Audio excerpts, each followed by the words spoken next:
Hello! Good evening, everybody. Shuffle me along. How is everyone? We are going to be playing. This is yet another Shadowverse Sunday. So we will be playing more Shadowverse. Hey, is it Caden? Stuck around for the third Shadowverse Sunday now, though, as archives have put it, only the second. But it's okay. But yeah, God, it's 3 weeks already. Or is it 2 weeks? No, 2 weeks, rather. But I'm doing pretty good. I'm still pretty wiped from the big collab yesterday. It was just, oh, it's one of those things that makes you like, you're just really happy and you feel really good, but it makes it hard to sleep because you're just like, oh. But yeah, that's, I guess, for reasons to not have slept that well and being tired, it's a pretty good one.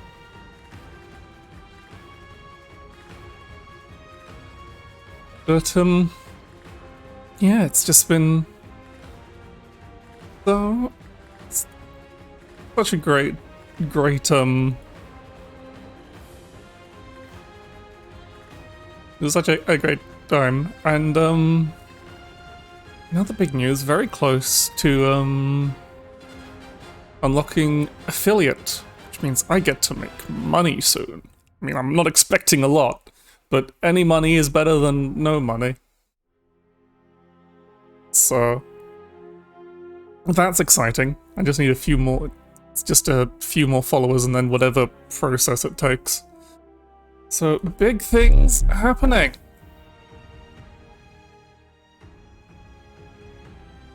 But for now, the main thing happening is Shadowverse. So let's hop right in. You just do some standard ladder games, then maybe when there's more people sitting around, can get maybe get some viewer games in.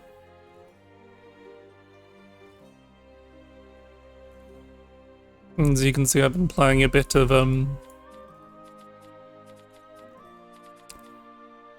Ramp Dragon. So I think it is the Baja deck I've been enjoying a lot the most. It's just fairly straightforward. It Bajas really quickly, which is usually much faster than most other decks can do it, unless they get a really good turn. And it's just got a lot of useful tools. Only 2 Massive Menus because I haven't crafted a third or pulled a third from packs, and I'm kind of saving my money for the next set at this point. But yeah. Also because it does fairly decent. So I've just filled a slot in with, where is it? Somewhere in there's a Flame Lizard's Breath just as a slot filler and board control. Because it's a nice little versatile little card for only 2 play points. But yeah, I've been having a lot of fun with this deck. It's like so much Swordcrafters on ladder at this point. It's kind of nuts. Because like, looking at like the meta, the JCG meta, the tournament meta, it's mostly Flame and Glass and Dirt Rune still. But on ladder, it's just Swordcraft. It's just Swordcraft all the goddamn time. And this honestly isn't that great against it, but taking in Flame Lizard's Breath helps a lot with it. But there are just so many cases where they can just either flood the board or just combo you down with Erika's. It's kind of crazy. I'm trying to think, what are the what's the Swordcraft stuff that's I don't want to look at Next one, look at cards. What's the swordcraft stuff that's rotating out? So if we just have a look at swordcraft, Renaissance. So Courtmaster rotating out, and yeah, a lot of both things, mainly Erica, Blade Rights, and Courtmaster. And Blade Rights is only really a thing in the current Commander Swordcraft decks. Most of the normal tempo decks that are just running Evo and Rally don't really run him. Seen a lot of them running Leod now as well. Is a bit of a pain with his kind of. So yeah, it'll probably. We'll see what happens to Swordcraft once it's because Courtmaster and Blade Rights are pretty core parts of Commander Swordcraft, the Commander Swordcraft based on the new Flying Fortress. So that will be the new Royal Fortress. So that will be a thing to consider when it's when those rotate out. Is will this actually have enough commanders? I guess they'll print a couple of cheap commanders and probably some kind of invoke commander. Make it, but they might not. They might not print an invoke commander on any condition.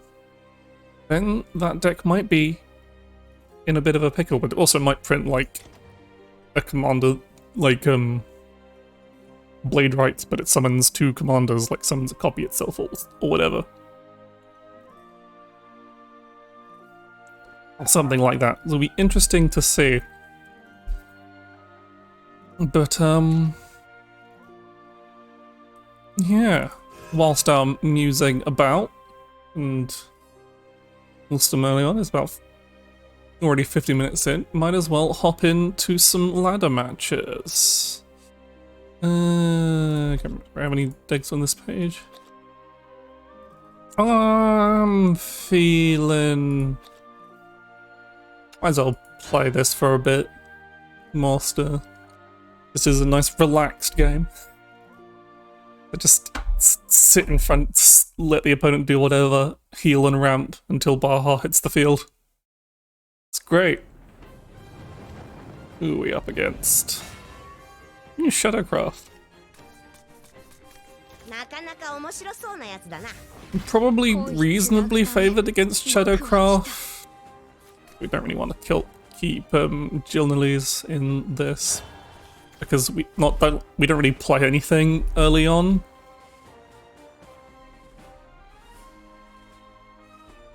So it's just like, oh, we'll just sit here ramping whilst they will probably blow up their own board a lot.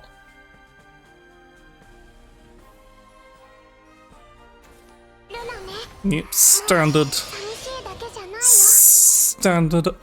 opening.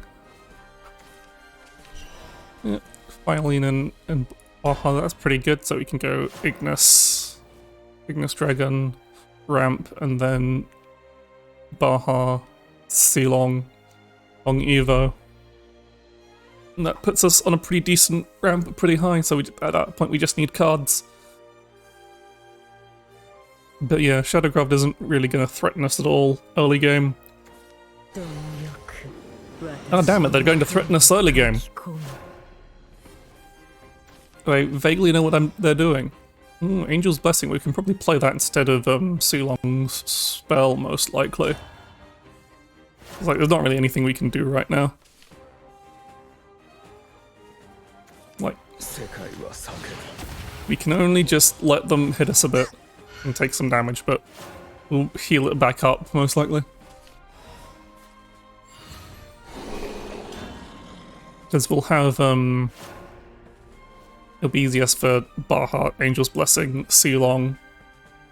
So we're healing for 5 next turn anyway. So we'll be back up to 19, but they'll probably do some damage.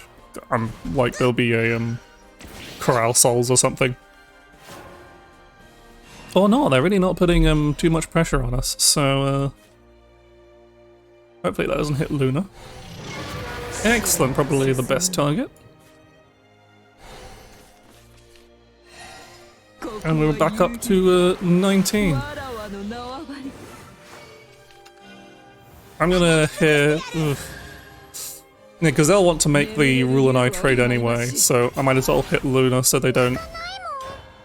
So that it's not as great as an Evo option, because if they Evo her for the spell, that's an easy removal for them. There's not much in our deck that they can actually hit with the spell, but I'd rather not give them access to that necromancy regardless. Because they're going to trade in with the Rule and I anyway. It's just what he does. You're not making that any...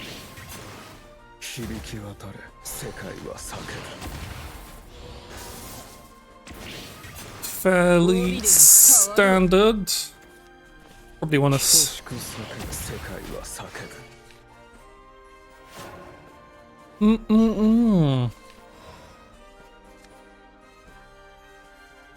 I'll probably use one of these Jupiters. Just slow down their Rule and I just a little. See what we get. Another C long. What do I want? I think I want to slow them down with Phylene a bit.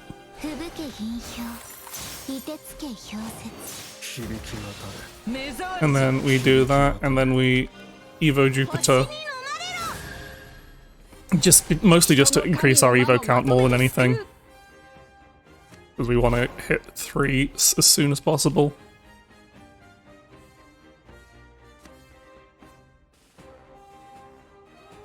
We'll probably do that with Bell Ringer Angel next time. See, that banish was actually slightly useful. Or kind of, I guess.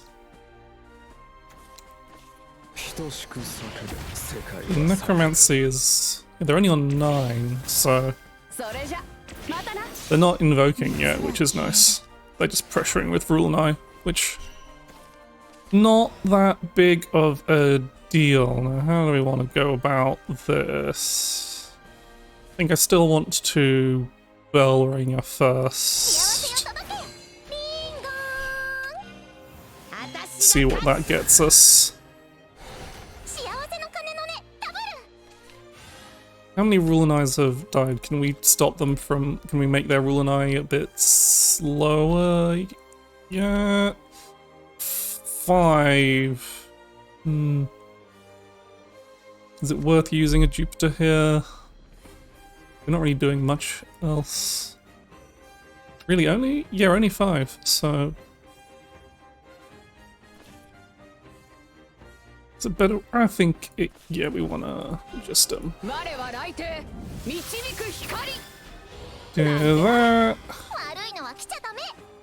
Since we drew another Jupiter, I want to try and push us towards being able to get the higher Evo. So hopefully, which we can do with C long in hand. It's like, it's not like we really need the burn damage from Masamune's effect to when it's not really a thing we do.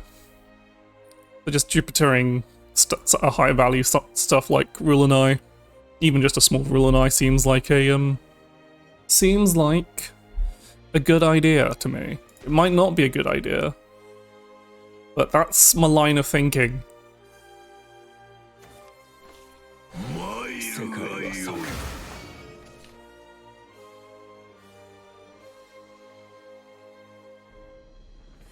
So they do get the 1 play point Rule and I, is that... oh, why'd I have to banish that one?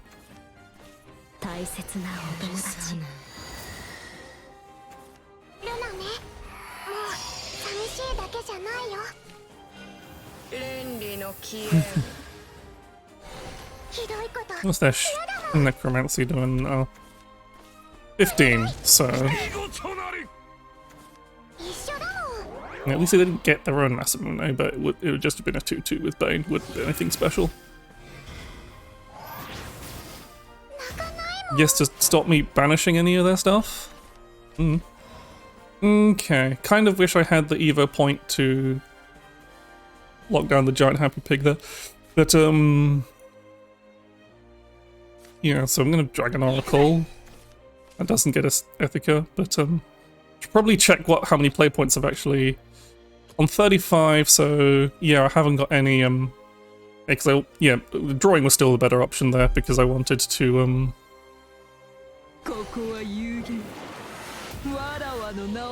yeah, we can do... It's probably a bit poor ordering. I should have played the Bad Abkatha first, because then that will guarantee a hit on this and do one more extra damage, which is alright, I guess.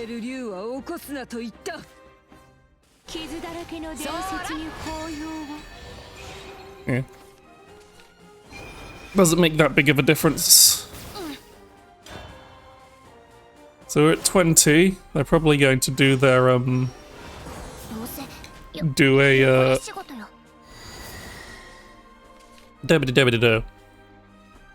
Skeleton Raider turn now to clear my board, which is gonna hurt. But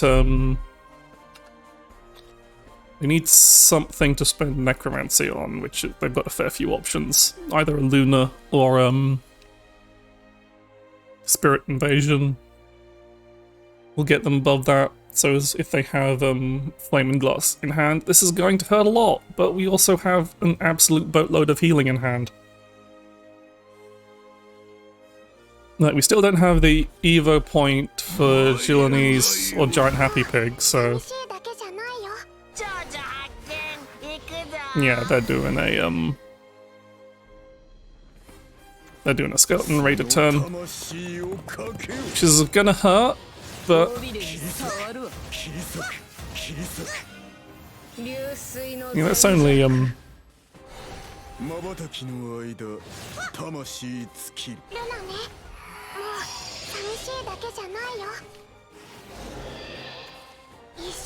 trying to think what's the better choice to banish. Oh, there's Ethica. That's pretty good.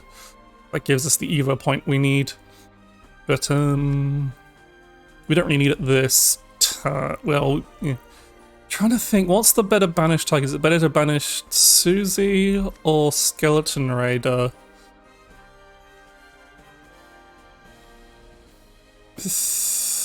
I'm gonna go Skeleton Raider because he's scary. So I do that. And we can do that to get our Evo point back, which...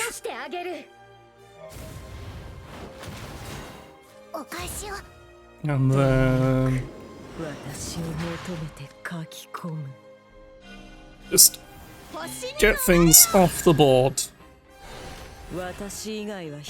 Is it a good idea? Maybe not. And then we draw cards, see if we...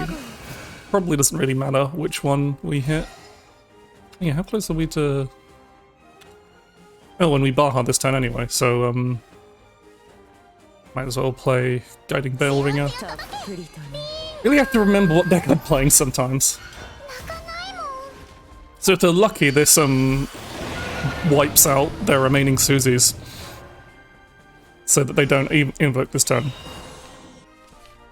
But I don't think they can kill us without killing themselves, because they have to Burial Rite a lot.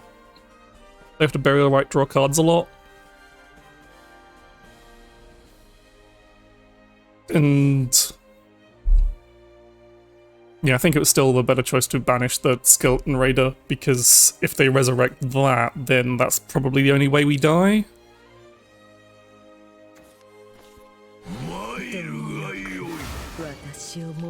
They did not get Skeleton Raider. They just got Ruler 9. Because Skeleton Raider is banished, see? It was the smart play.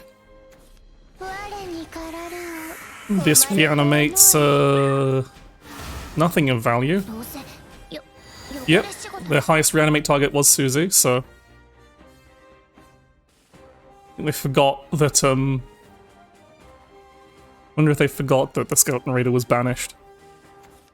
Oh no, they just had another Skeleton Raider in hand.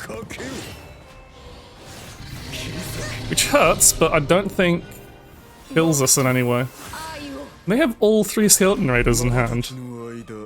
That's slightly annoying. They did! Again, I don't think this kills us, and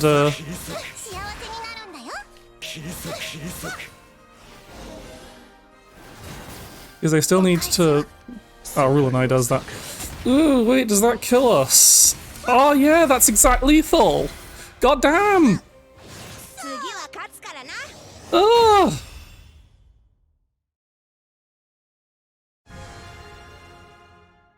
Well, it would have been more lethal if they didn't have it, but god damn!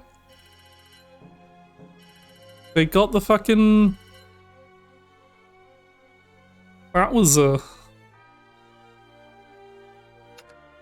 That was not nice.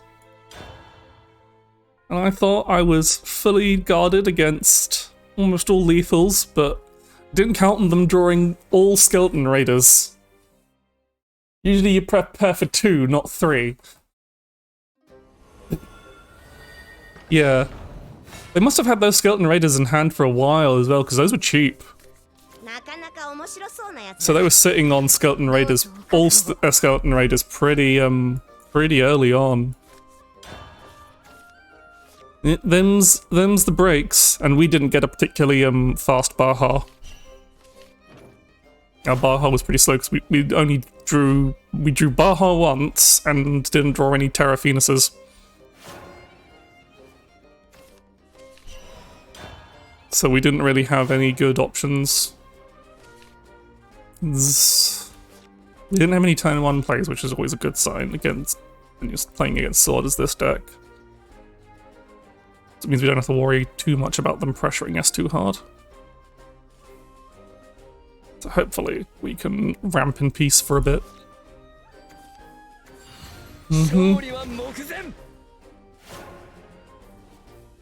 Again, gonna take some damage early on, but we do got the healing.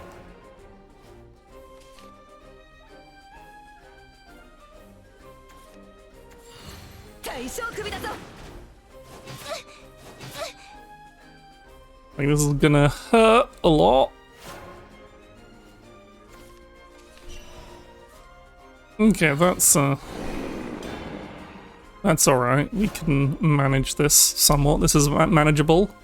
We can Baja ramp Phylene.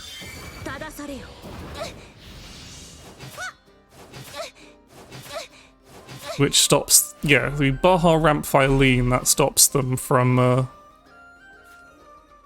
musketeering on turn 5.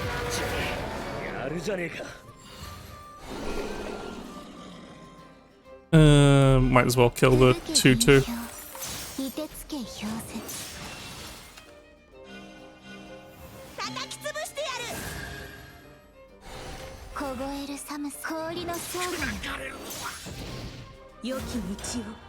And then we'll probably have to do just a singular Barab, but we can Terra Phoenix next turn, which is also very good.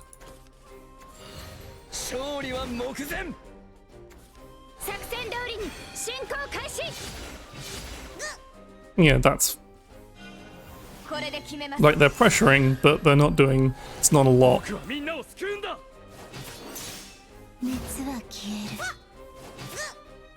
So we'll start with just Terra Phoenix into just get as many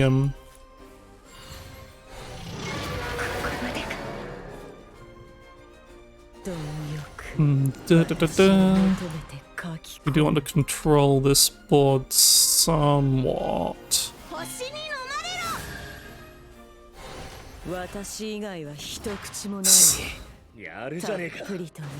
I'm gonna, like, what's our play point count at?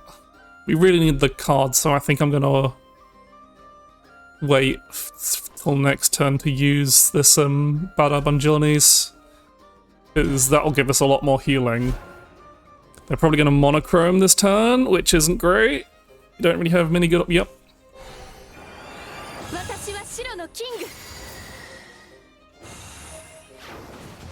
Interesting choice of trade, not using the Chimera. That was really... I guess they wanted to make sure they had the board space for this. So, not in a great spot. Ooh, that might be... Yeah, I think I have to do it this way. So if we... Get rid of that. Ooh, that's a good... That's very good. Because then we can...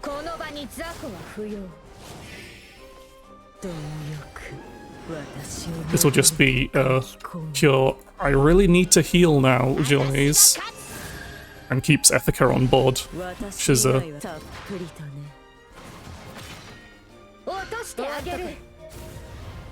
handy. So that's pretty good. And we've got... Hopefully we have something to put on board next turn. That was close. So that was a very good draw. And hopefully we can spend at least all our play... We just need to be able to spend all our play points next turn. And we can get our Baja out.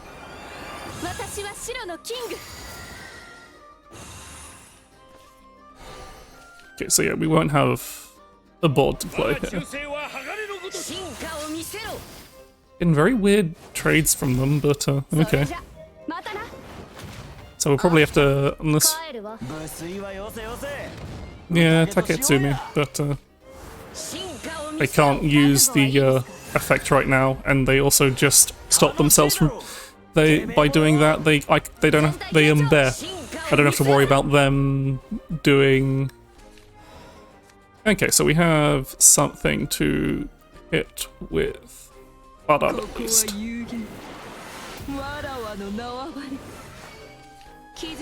So...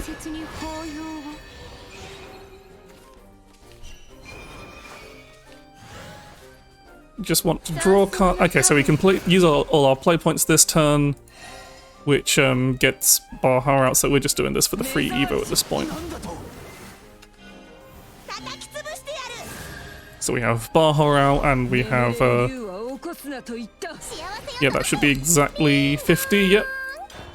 So we get our Baja, Terra Finger wipes the board. We don't have to worry about a full Musketeer's Vow, because they spent their play points last turn for some reason. And so, excluding typical Erica nonsense, we should be okay.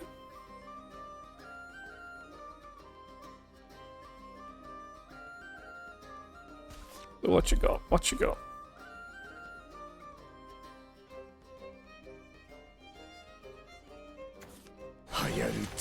So yeah, they got a Kagamitsu who's... What's their Evo count sitting at? 8. So that is a hard-hitting Kagamitsu. Kagamitsu, yeah. But we've got a lot of healing.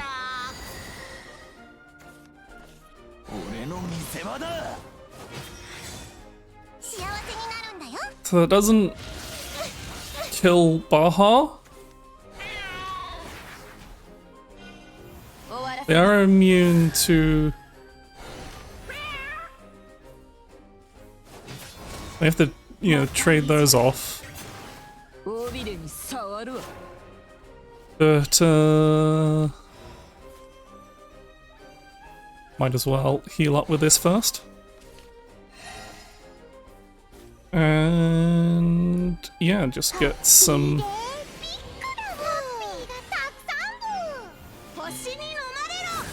Get some more healing in. They've got no cards in hand, so...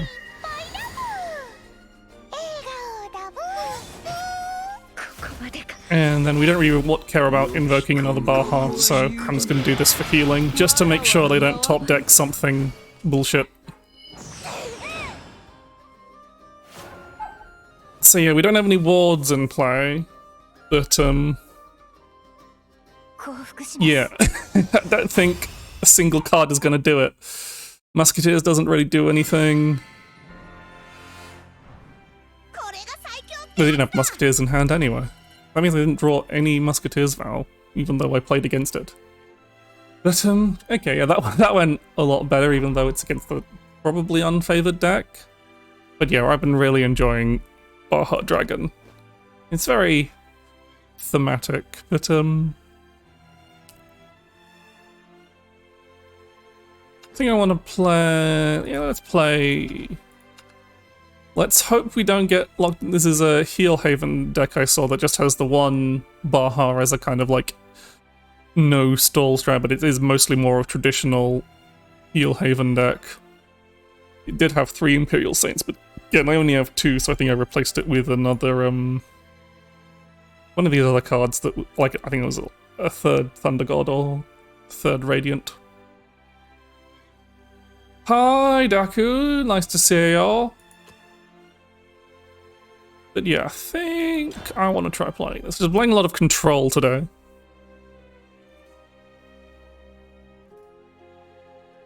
But yeah, Duck, it was you that I played. You were running the more Baja-focused Heal Haven, weren't you, when we played those matches last week, wasn't it? Game's been going okay so far. Had 1 loss and 1 win. I wonder if this is the same...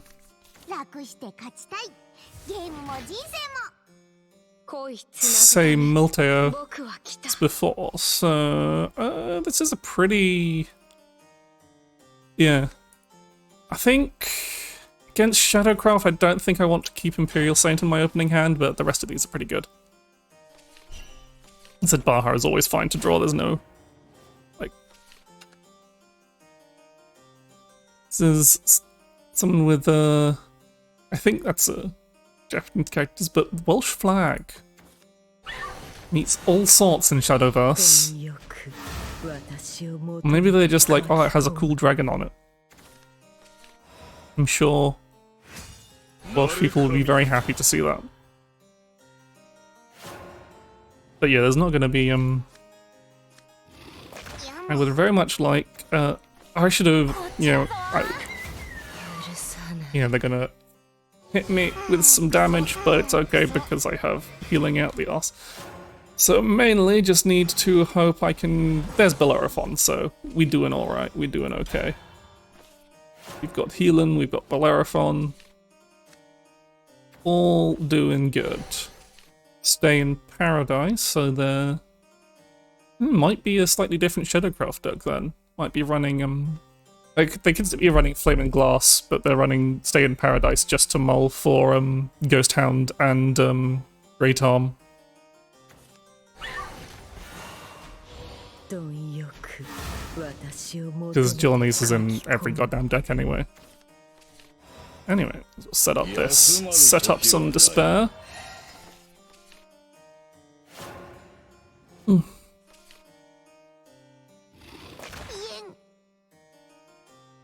So that we can set up Bellerophon next turn.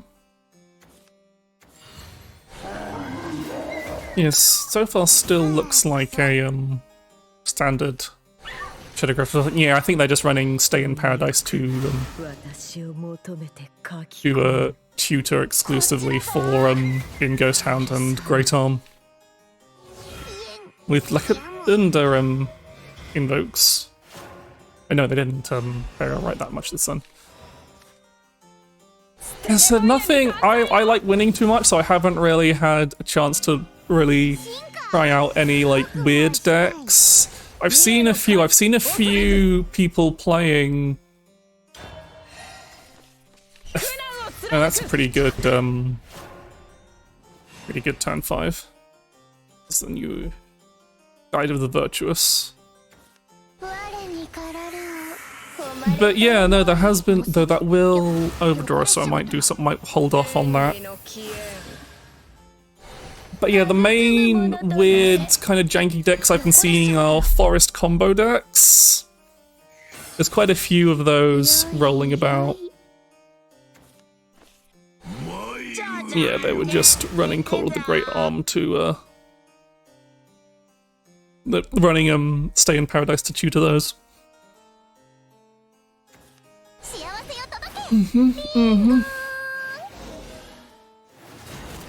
Oh no, Bellringer's got 1 attack.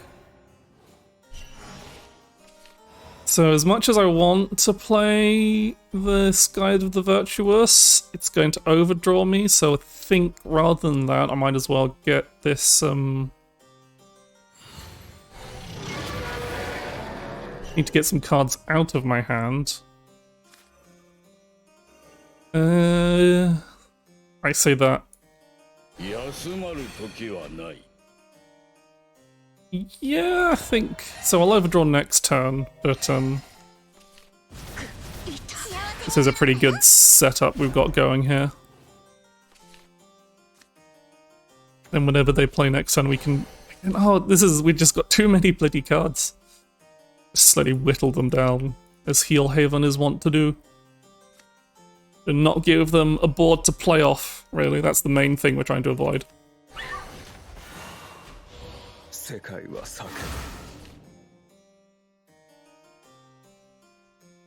we'll definitely want to actually dump some cards out of our hand.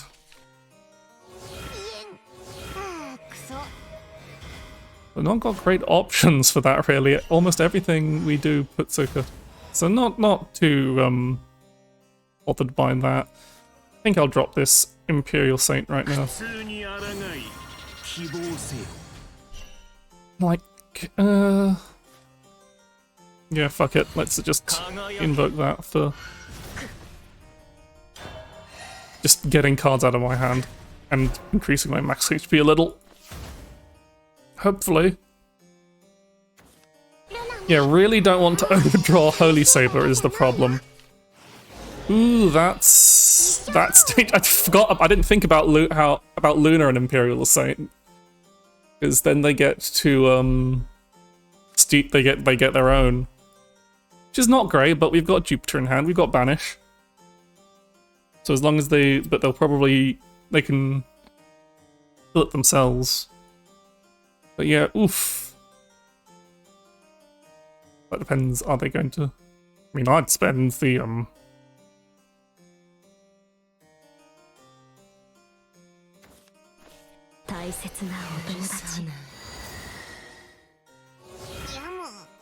Okay. And they're not Lunaring yet. Interesting. That's an interesting choice. I would have gone for Lunar. I think this turn I want to, let's see, I could Jupiter and then play a 3-drop. I think I want to take advantage of this while I can, so I'm going to just get him evo'd. I want to get cards out of my hand, and if I banish Susie, I think that that will stop them from doing Synonymous Evo stuff. So I can banish Susie, and then I'll... tempting, but I really need to get cards out of my hand, so what I'll do is I will pressure damage on them, basically. I'll do this thing. Does that, which, just to get some more damage on them. And hopefully, if I top deck Holy Saber, it doesn't quite kill, but it does, do the thing. What's my Evo? My Evo count isn't particularly high. So they're probably going to, yeah. So I'm guessing that's hitting a Flaming Glass, yeah. So this is going to hurt, but if we don't die, we can quite easily recover. Oh, they did have a Susie die at some point. I'm stupid. Oh well, it doesn't particularly matter. So probably a Skeleton Raider. So if they have another Skeleton Raider, I'm probably dead. If they don't, that doesn't look like another Skeleton Raider. Otherwise they would have played it first. That is another Flaming Gloss, though. I think that is me dead. That's... Is that me dead, or am I hanging on by one? No, it is me dead. Ugh.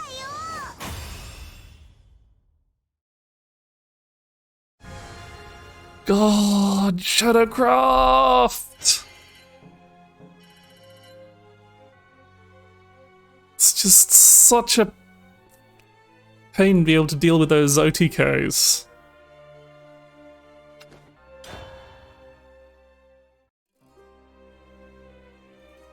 I think there is just a bit too much. Like, the problem, I think, currently now is there's both too much burst and there's too much healing, but also too much burst. So you have to have the healing to not get run over by burst, but you have to have the OTK power to actually stop.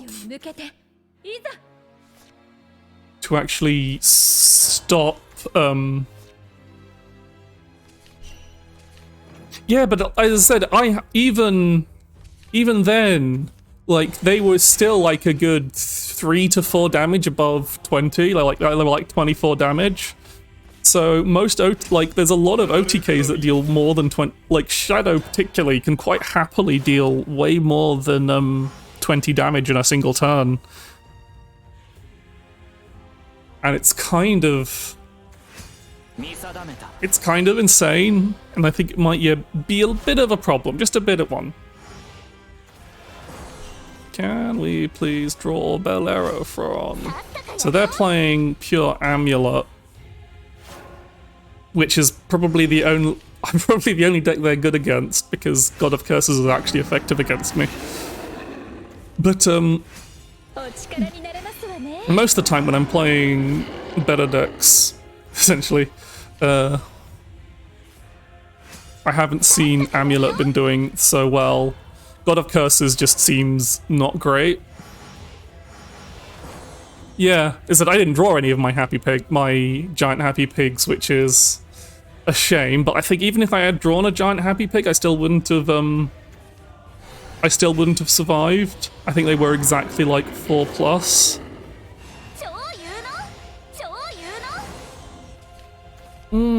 West arse my things. I might as well set up Imperial Saint then.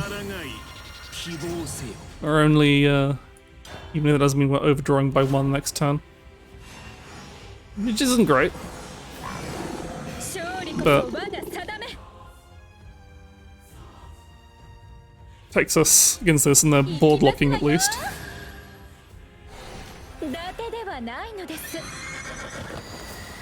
Which is fine if we can draw something that is good. They are not board locking, they've got a way to unboard lock themselves.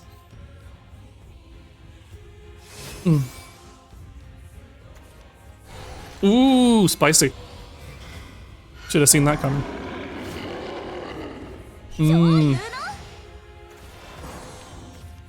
Ah, that hurt. That hurt a lot.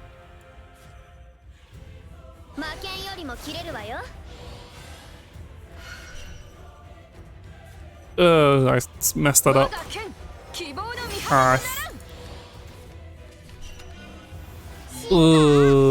Yeah, we really needed that Marwyn. Let's just try and die less. Yeah. I think this is a problem with Heal 11. If you don't have a good reason to dump your... just playing a raw God of Curses like that. Okay, so that's at least healed us. Can I please top deck? That's not,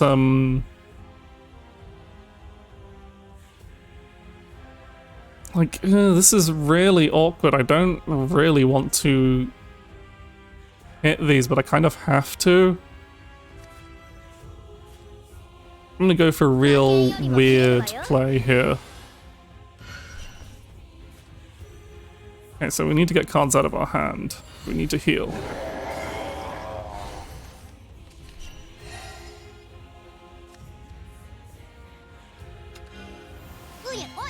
This is... I'm really not sure what I'm doing, but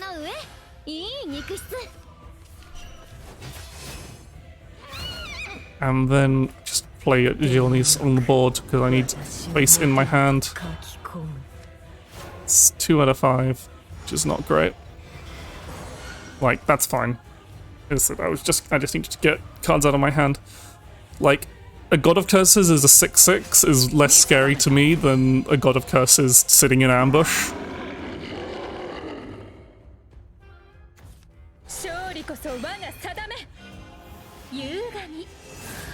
And that's not scary at all because that just dies to Jean, but it doesn't mean they're getting close to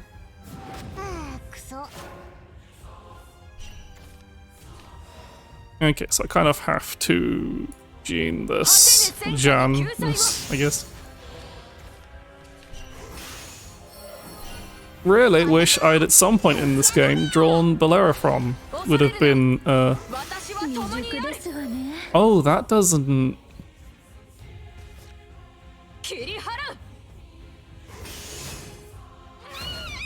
What, this hand, my luck in this hand has just been awful. They get another God of Curses, but if they Holy Saber and use it this turn, it actually doesn't really affect me much because they reduce it down. Nope, they're just hitting me for a lot of damage, which is fine. I said this is the least scary option. And I think they're also having a bit of a time because they have very clearly not drawn, Okay, so I think we just, oh no, Sacred Crush is only a... Again, if we had fucking...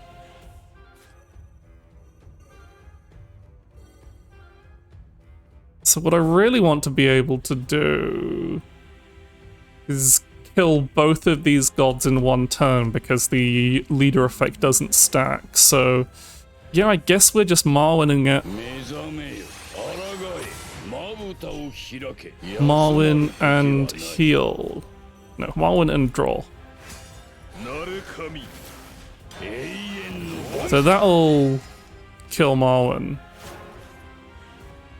Like, they'll get their God of Curses, but it doesn't really mean much at this point. It's way too late for the HP reduction to actually mean anything. And they get their Holy Saber, unless it's a second they've got 2 in hand. They did... Oh no, they have another Storm. Sometimes forget Radiant Featherfolk is just... But again, that does nothing.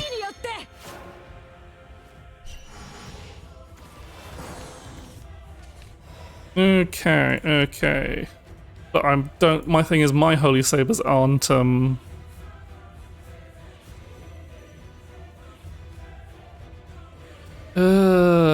So I kind of need to just try and heal through as much as possible. This is really bad.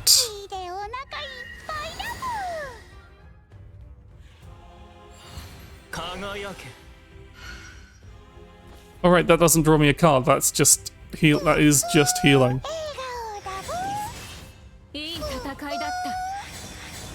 So I probably should have just played out the Sacred Ice Crusher, but that wouldn't have killed anyway. So we just pray we're alive a turn. Okay, so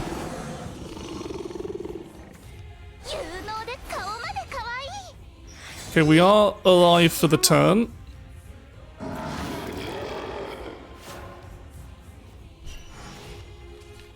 Okay, so I can... Where the hell have our,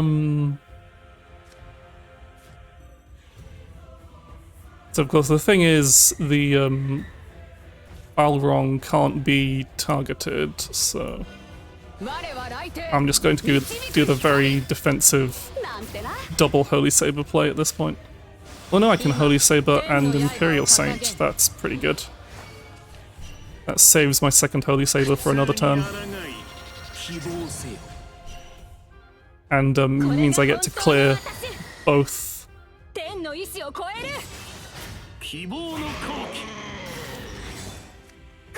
And yeah, that...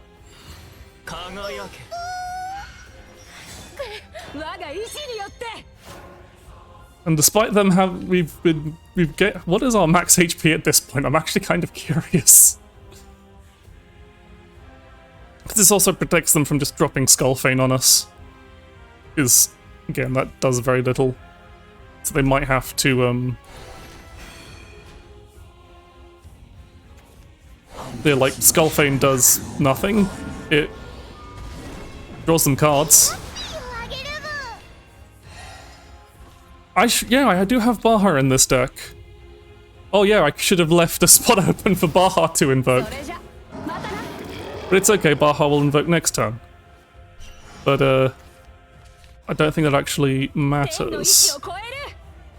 Yeah, because we can just, yeah, we just kill them. Yeah, I'd completely forgotten there's Baha in this deck. Yeah, I can't play this because they've conceded.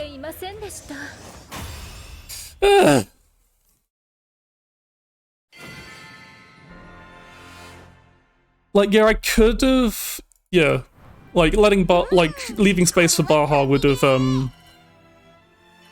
no, because even if I invoke Baha, the thing is, if I lift space to invoke Baha, what would, I guess I could have traded off the Happy Pig, would have probably been a good idea, so that I could trade it off Baha, so I could have let Baha onto the field, but, yeah.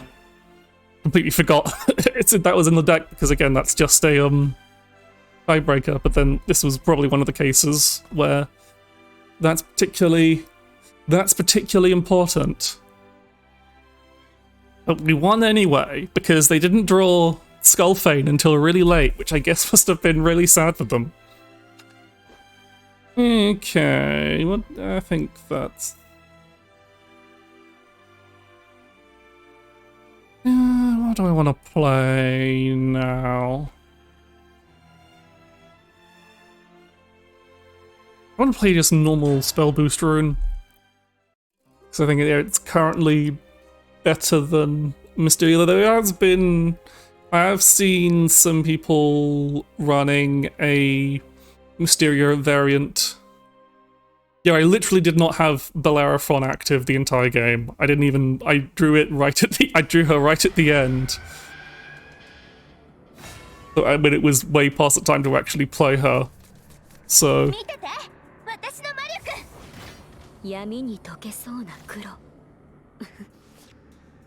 Okay, don't want these on any of our core cards. We don't really want any of these. This is a much better starting hand. Yeah, I have seen some Runecraft decks running... yeah, I'm going to start fusing. I might as well fuse the first Frost Golem. I mean, that's what I always do. Probably should have cast it next turn, but Yeah, well, I have seen people doing is just playing, is literally just playing, like, one copy of Mysteria and one copy of Anne and Greya, and 3 Hannahs, so that Hannah always,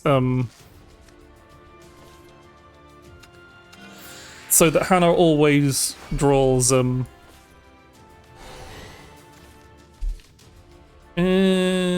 might as well. Probably not the best of ideas, but it takes the shield off. But yeah, so Hannah always draws one of the 2 core cards, and then you,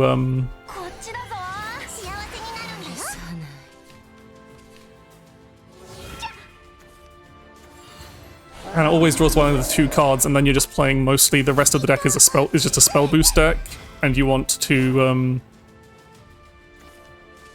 all you want to do is,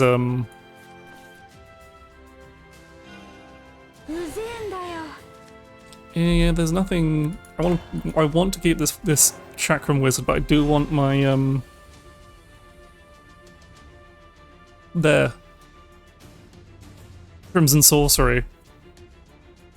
But, if I don't draw another follower next turn, I will just have to play this Isabel. But yeah, it's like a combo, so you have Hannah, Mysteria, and Anne and Greya, and maybe the,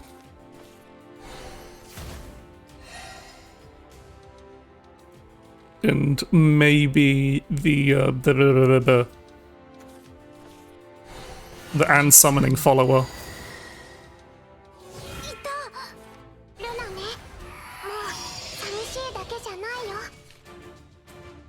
And elements of creation, and that's your OTK. I think just compared to Guon, it's just not as great.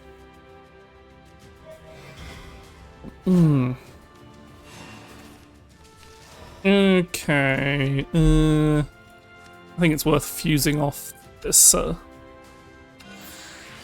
second Kuon for the Crimson Sorcery, because that just locks in our OTK.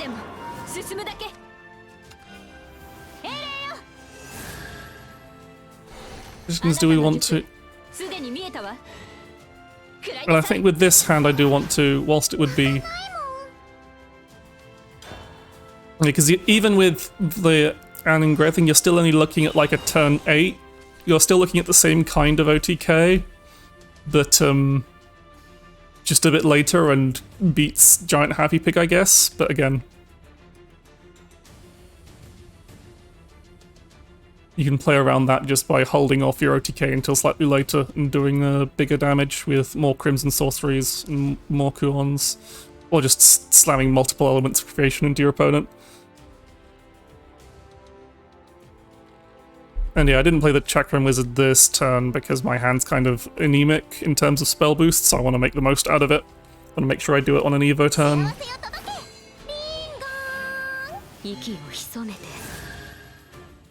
That is a big bell ringer. It is not immune to Chakrams though. Unless they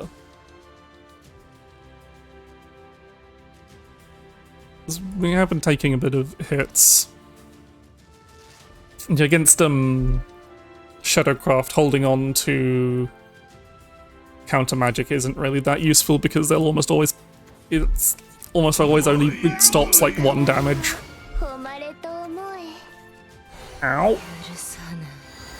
But I might just get beat down before I can do basically anything.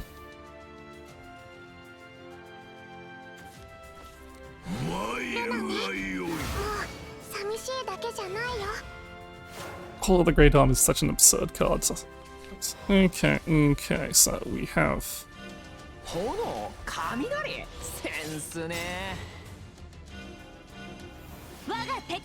It probably would be more sensible to hit off Chakram Wizard. It's also a good idea to just cast the spell when we can. That's slightly annoying. Oh, that sucks. That really sucks. Got too many play points. Yeah, Shadow without Loon is going to be interesting, but I think it might still be a bit of a problem. Because all they really need is like 1... And they're just... That's the 3rd Spirit Invasion. Is that just reanimating a Flaming Glass? Yep. Yeah, we just got beat down this game. Oh, that's just overkill, man. Why are you doing this to me? Ugh. That's disgusting.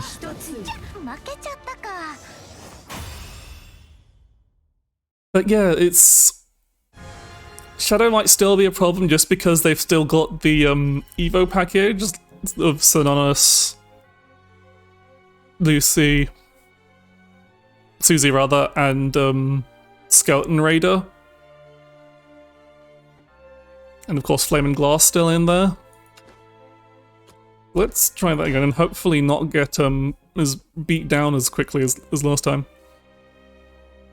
But yeah, Skeleton Raider, like that package is just, and they've still got other great cards. They've still got Rule and Eye. They've just got so many good cards. I think Shadowcraft's just going to be slightly different, but still too good.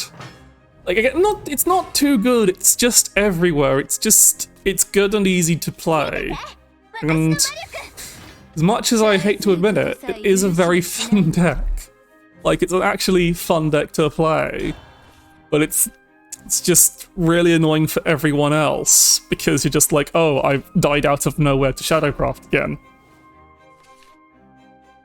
And it just gets absolutely a great big pain in the arse. Okay, so we're not going to fuse too early because we got Stone Bullet into Arctic Chimera, which is always good. It gives us some. See, and it works nicely at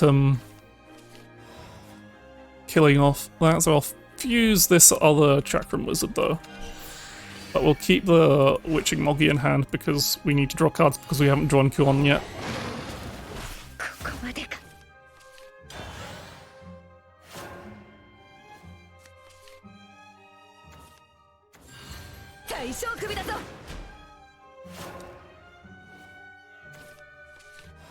So we can insight. Okay, that's cool. That's good. Yeah, I think I want to I'd rather use the Witching Moggy here to draw cards. Draws into another Witching Moggy. That's pretty good. Which I think at this point I'm going. No, I think at this point I want to save it. I'll fuse other things. Hello, Dr. Kaltsit. What have I been? And hey, Mort, but oh no, Kaltsit's coming. Have I been slacking off in Arknights too much? Mysteria deck is not great. Mysteria deck needs a bit more support because it's just currently worse than the existing spell boost. Alright, against this Swordcraft deck, I think I'm going to need to use an Elements to heal at some point, so I'm going to fuse an Isabel off. And then let's see, I think I want to chat. Well, first let's insight. Counter magic.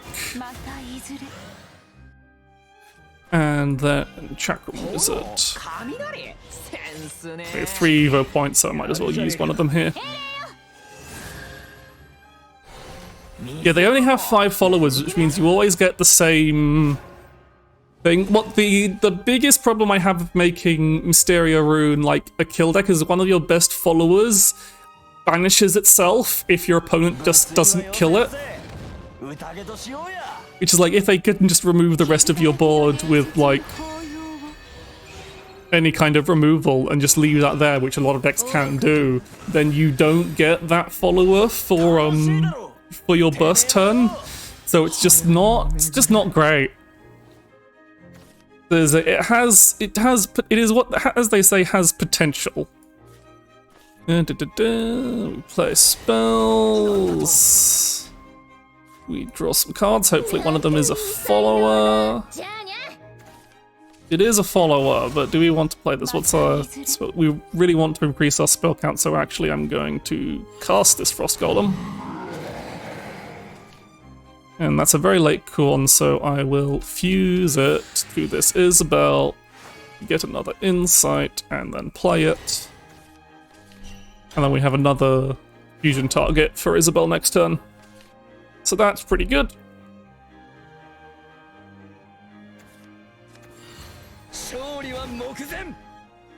We want to hold on to this, probably want to hold on to this story until later as a hand refill. But we still need 3 more spells to play. That's not too bad. We might have to play one of these Quadramagics just as board clear at this point though. But we'll see. So first things first, fuse this to get us a Crimson Sorcery.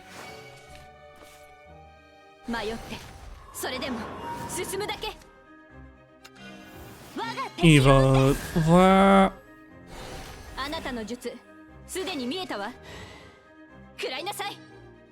And then, very bit awkward here.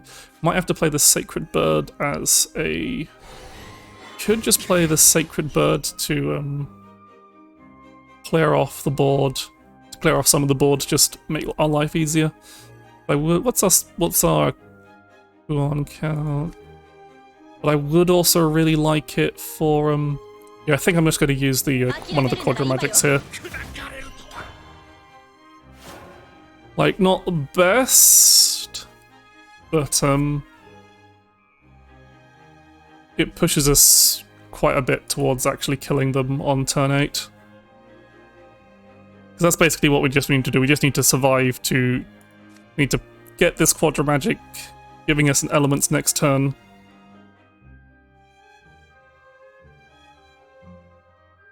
So we need to play 2 spells, which we can quite easily do next turn. We got 3 spells. We got up to 4 spells we haven't cast this turn. So that's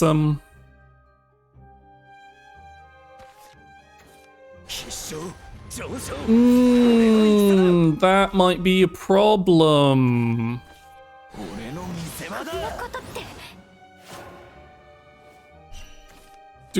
Okay, so that holds them off, but it doesn't kill them, so...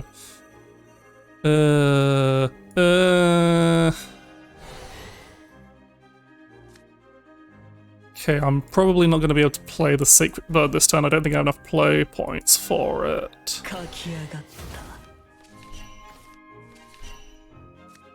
If I could play that... So that Arctic Chimera does actually... If we could play it, that would actually be fairly helpful.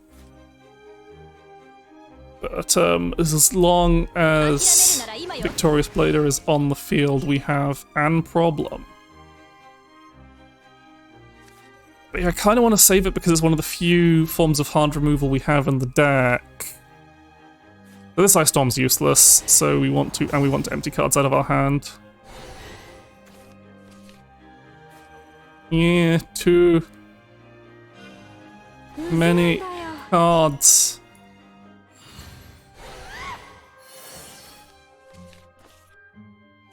Okay, so we don't need to spell boost that anymore, so there's no point playing Chakram Wizard.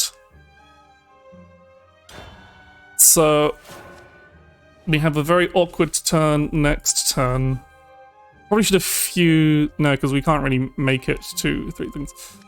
So hopefully they don't have another Victorious Blader, because we've only got 1 real form of hard removal currently, which is just playing... Like, that's fine. They can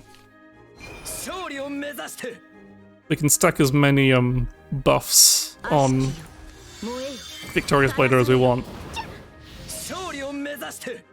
So we basically have to really hope that they don't get a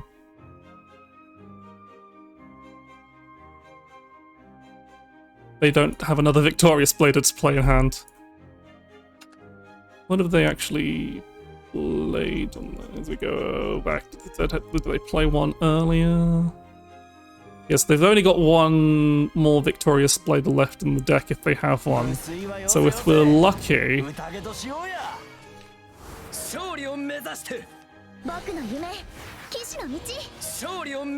They didn't use... yeah, they're not using their Evo point, which is also bad because that means they're prepping for... Anyway, this is our only... It still summons a second one, that's good to know. Doesn't get its self-storm. So we do that, and... Counter Magic doesn't really do much.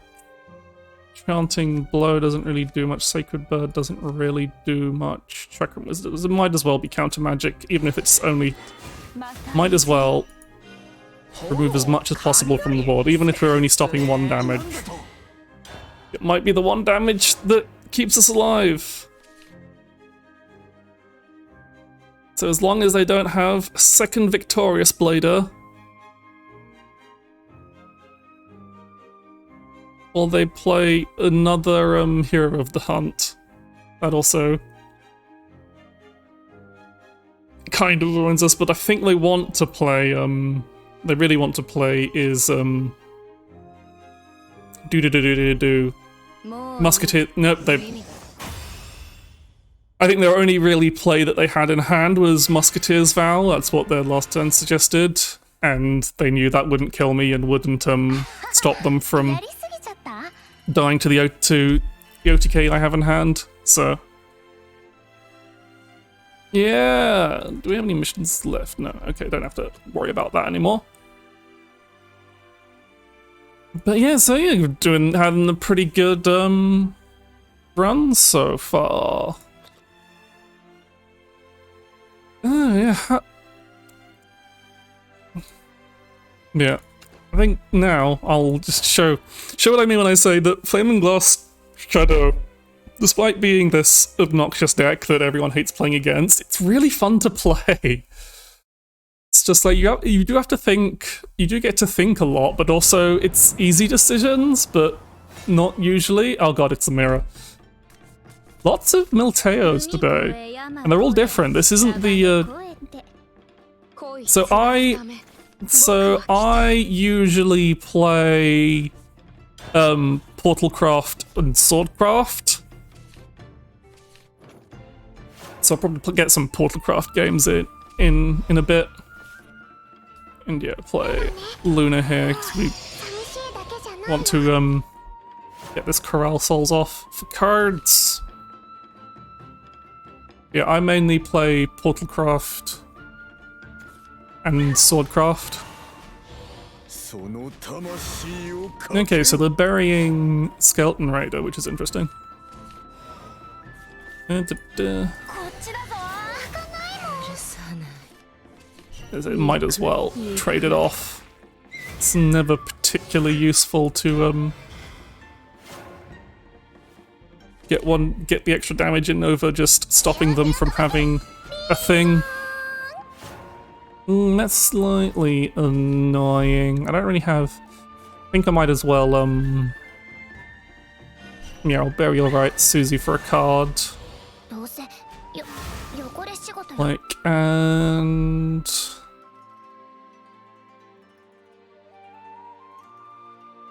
yeah, might as well. No, I'll play my own Bellringer because it makes their own trades a bit more awkward. It stops them from just playing Rule and I and trading them in. I mean, I'll probably have to kill the Rule and I next. Yeah, so they're just going to play Rule and I. They're not even bouncing off. Not even getting rid of my Bellringer. It's nice, which means I can just kill it with the dog. What's my shadow? My Shadowcraft is followers destroyed as Luna. I don't have any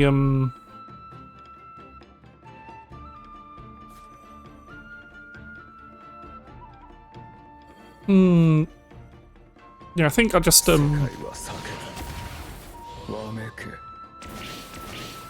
just some mutual rule annoying. You see, like, there's always a lot of options to do with this deck. You're always thinking, what's the best option here? And it's always a bit weird. But yeah, currently Call of the Great Arm brings me back Luna,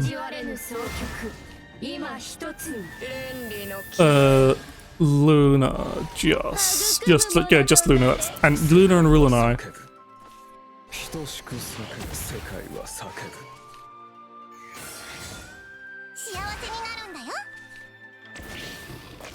Okay, so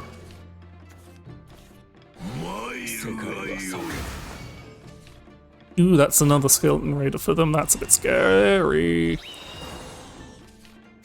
Okay. Obviously want to save that for it with actually healing off damage. So actually, I think what I want to do is Call of the Great Arm this Gilneas, so that we get Luna and another Rule and I. Then we Scream Diffusion. I forgot that doesn't actually get us another. Yeah, I think just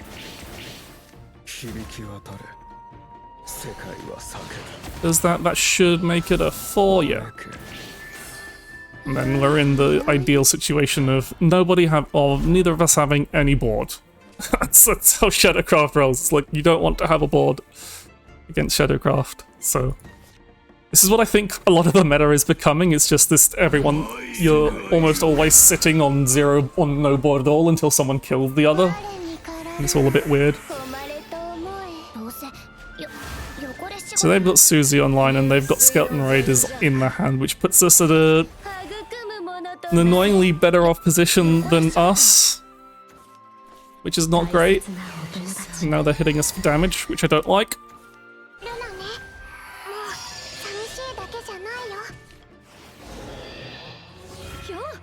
And we have too much stuff. So there's our Skeleton Raider, which is good. I'd really like... What's our necromancy counter? We've only done the one Scream Diffusion, so if we do a Scream... We can do a Scream Diffusion and a Luna, so... Scream Diffusion... Evolve one of the Ruin Eyes...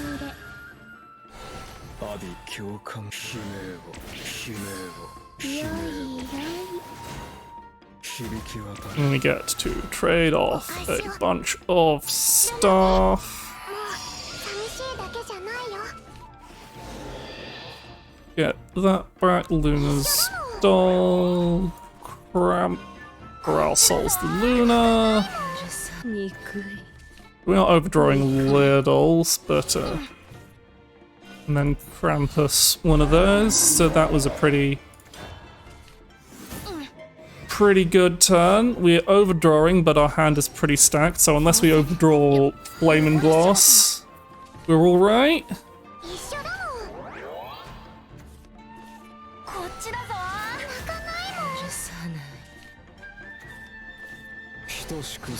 That's a very...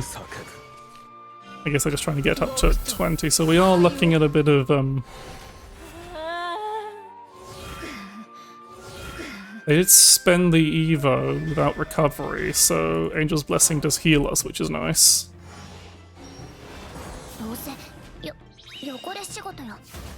Yeah, we lost Skeleton Raider, which... that was the worst! That was the worst possible things we could burn. That hurts. So we want to get... We are in desperate need of getting cards out of our hand. It's really not helping us in any shape we need. Yeah, and we're gonna have... This is putting too much of a board on, which really sucks, but we need to keep these Synonuses in hand.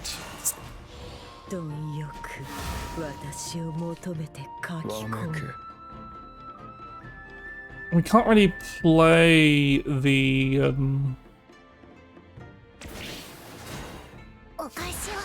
Just got too many bloody cards in hand, and we just draw more and more cards. Like, we have no way of emptying cards out of our hand. This is a real problem. Scream Diffusion just replaces itself.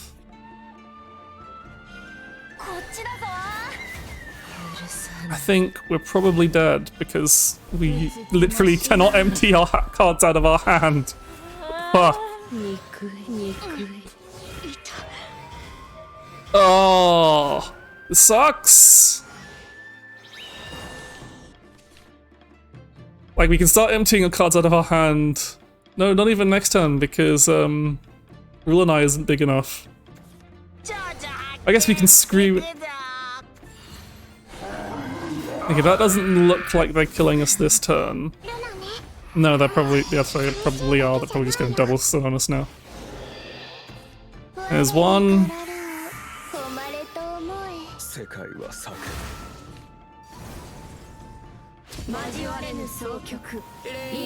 Okay, so we're not dead, unless... I don't think Skeleton Raider kills us. No, we're at very low. But their board was too full. And thusly we did not die, so... Right. Right. How the hell do we deal with all of this nonsense? I'm gonna start with this, I think.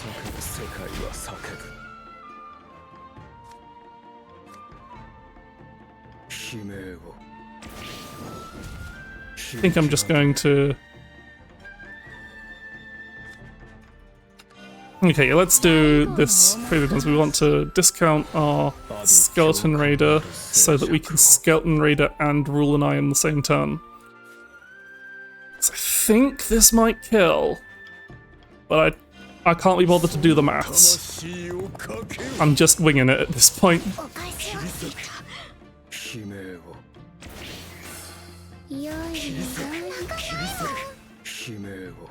Right, that's Rule and I active. And we're one off. We were one off killing them. Arse.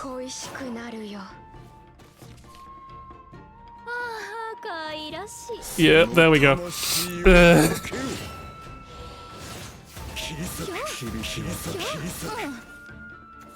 They finished us off with the Crumbs King.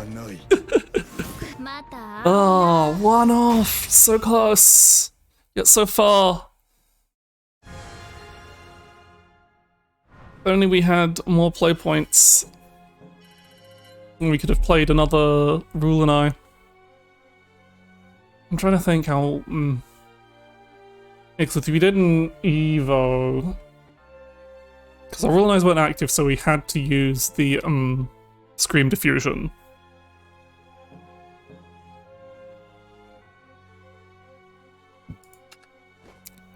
But yeah, let's play some Portalcraft. Playing my Puppet Resonance deck, which I probably should have shown off before actually logging in, queuing up, but it's Portalcraft. It's a fairly standard puppet. It's Mono Blood. Like if they could be playing Handless, but it's unlikely. Anyone with Mono Leader is playing Mono Blood. I've said this before. Okay, we don't really want to keep Lashana going first. Like, in case it's Handless, we do want to keep Rosa. If it's Handless, we really want to see I'll keep Craftsman's Pride and Rosa. And hopefully we can draw. Okay, so that's pretty good. We get some puppets.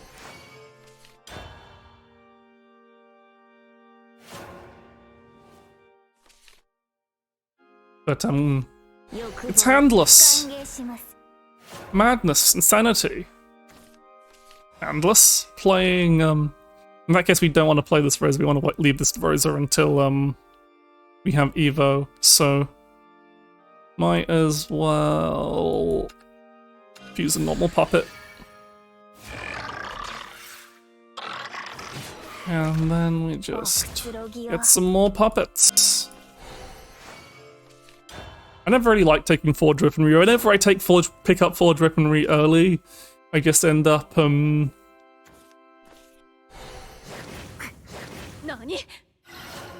If this is Handless, it's a really slow Handless.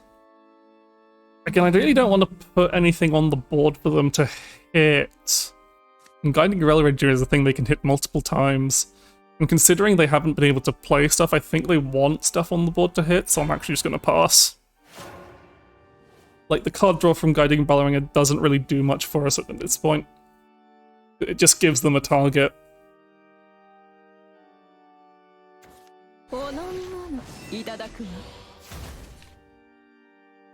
want them to at least work for their targets. Like, again, this hurts, but they're not invoking on turn 4, which is pretty good for us. Anyway, I am specifically using normal puppets here.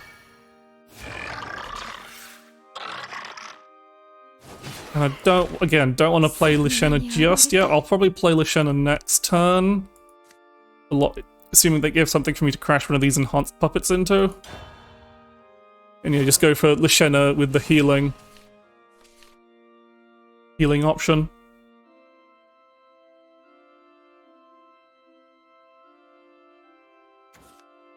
They're just playing the raw Parasoles, which, even if they Evo, doesn't allow them to do much. So yeah, that's pretty good for us. They might be able to start getting stuff in now, but it's as I said, we get our healing in hand, so as long as we don't instantly die next turn, we should be fine. So we bomb her with that. Evo, just to get all those puppets on the board, and like having a wide board, they can't really do. It doesn't really matter. Like they'd be able to target Lyshenna multiple times anyway.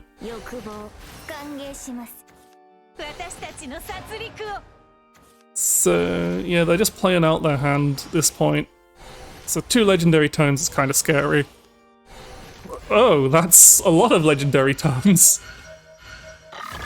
But that also means they've board locked themselves?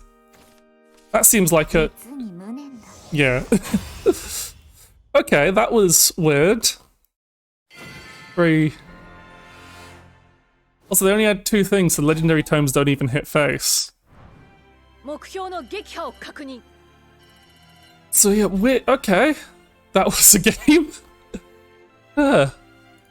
Very, very strange game. Let's try that. Anyway, yeah, I can show the deck properly. So yeah, the original version of this deck list had Wielder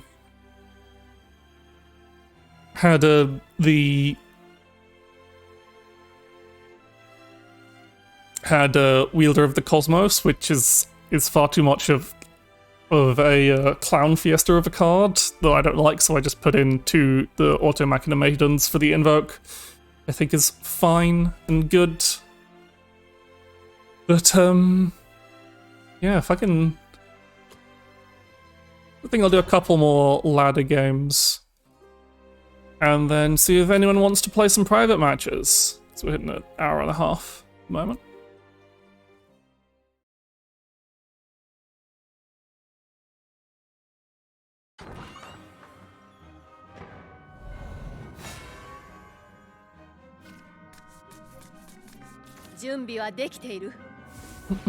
Okay, so Swordcraft.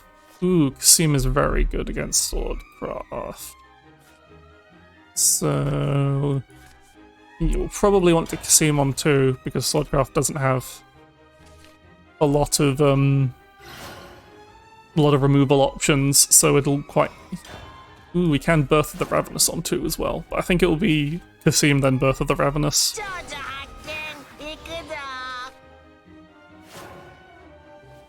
And we've got a fairly... because it'll just keep their board locked down. Swordcraft really does not have many options for like, removing stuff until their Evo turn.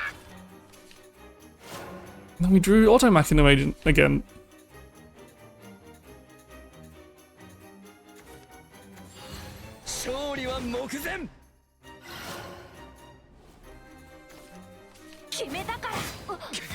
So if I play Birth of the Ravenous, I just get knocked out of Evo and that doesn't kill the 1/1. I'm actually just going to play another Kasim. And just try and overwhelm them. I can play Birth of the Ravenous next turn when I've got both of these out. So this should be a fairly lot game, because as I said, they don't have many options for board control until their Evo turn. At which point I'll already be down to 10 HP. Because whatever they play, I can pretty much guaranteed clear with I might actually take... Oh no, because I really want to play Birth of the Ravenous next turn, because then that guarantees that gets me a Resonance proc at end of turn.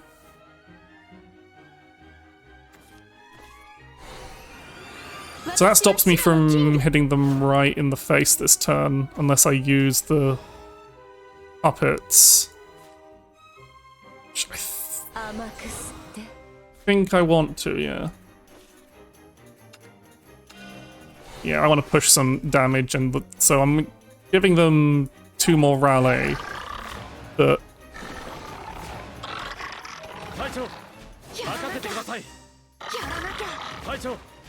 they're not getting like any boards, and again, just a lot of pressure.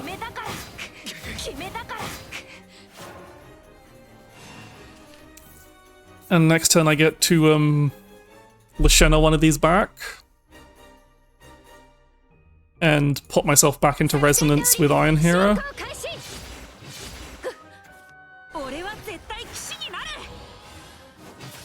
So yeah, they get to kill off my Kasim's here, but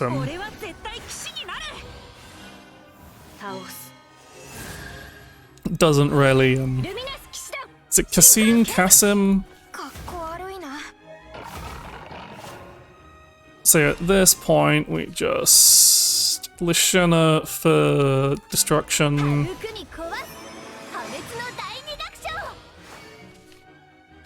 Evo.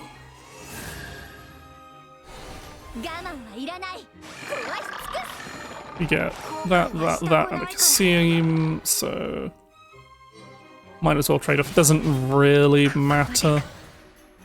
And I might as well play the Iron Hero. Like, it doesn't... It just makes my... I'm still resonancing at the end of turn anyway. We've got another Kasim, which probably means they're dead next turn. Like, they'll probably... That is not... That's not, Musketeer's Vow. So I don't think they can actually survive. They're ready to...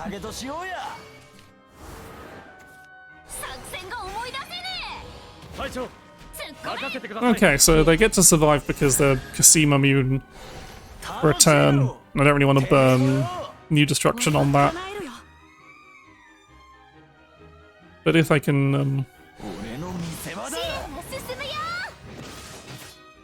Or do I? So we can't Kasim their board because of the Hero of the Hunt, but we're pretty solid on just general stuff, so I'm going to... It's like... I think I will New Destruction because that's still, Oh, that's pretty good.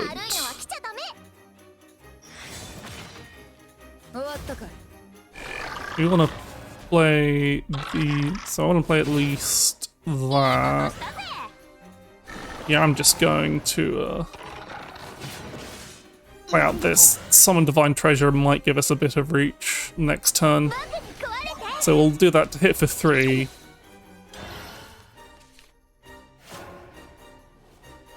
So it means they pretty much have to, if they play Monochrome endgame, okay, Musketeer's Vow, so they're healing. But I think...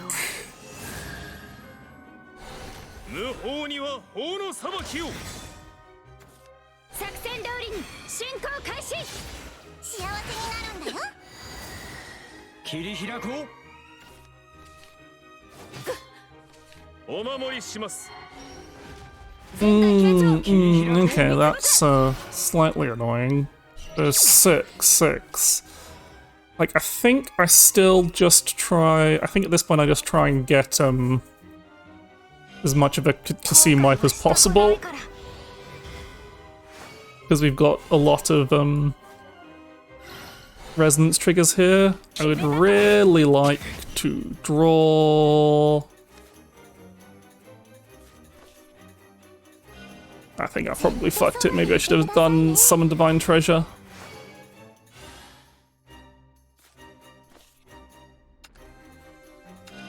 We need to make sure he... I think I fucked it.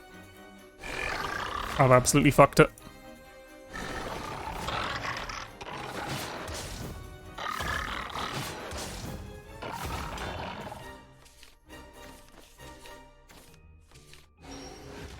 Okay, we might be alive.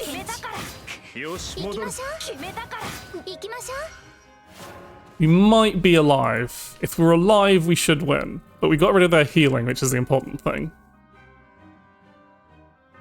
But it is very possible we're also not alive.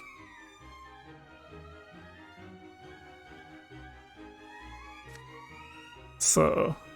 yeah, I forgot. This is why I like having the Auto Machina Maiden, because if they kill it, we get another resonance proc, which doesn't kill their board, but it does heal us for one.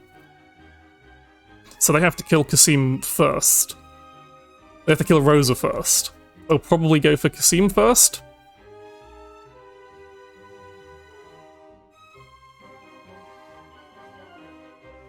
Unless they have... okay, so they're going for a second Musketeer's Vow. And they're just trying to push on some damage.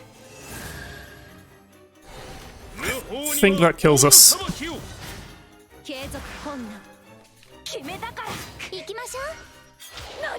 Yeah, we're very dead. Yeah,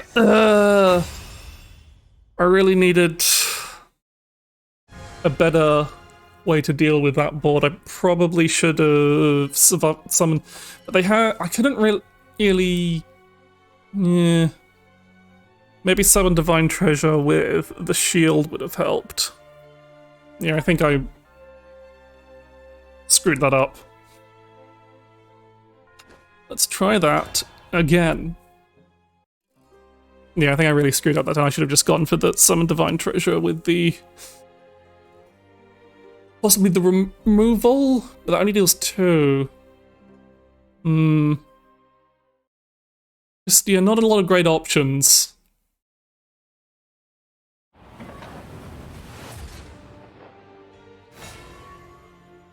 Dragoncraft, so they're probably playing Baja, but I've seen a few playing, seen a few Dragoncraft decks playing Burn, so that's pretty good.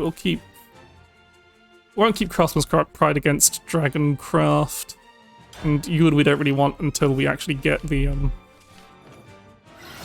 early things. We've got Iron Hero to at least punch them in the face for a bit of damage. Like, it might not matter because they might just heal up afterwards, but you know, that's the big problem with Dragoncraft is our deck is all built all around chipping people down. And this is very... and they just heal a lot over the game. So I'm not entirely sure about our chances. But you never know. And what we really need is some cards.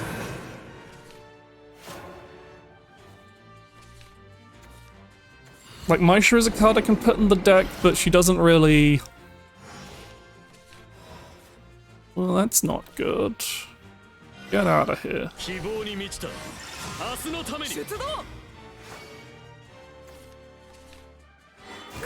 That's my resonance count at 5. I kind of want to save this Yuan for when it actually deals damage, so...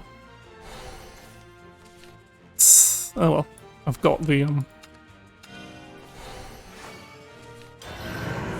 like, the damage I've been pinging off is probably not going to matter because they're probably going to, almost certainly going to heal it all off in this very turn.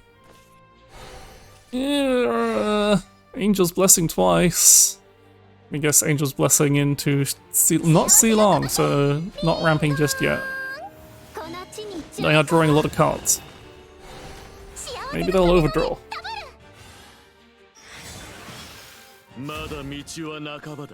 They are not overdrawing. They are just ramping. Okay, let's try and get cards that do some things.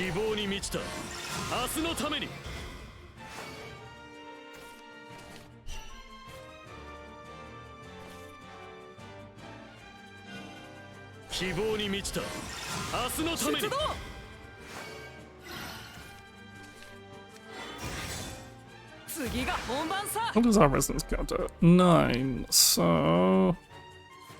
we're actually gonna be 1 off, which is slightly annoying.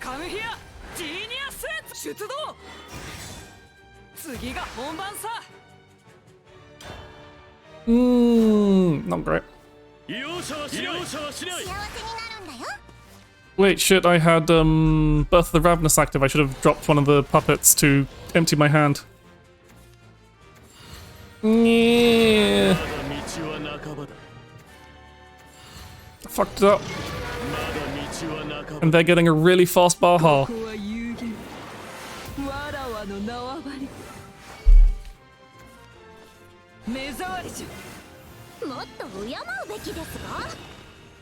Really?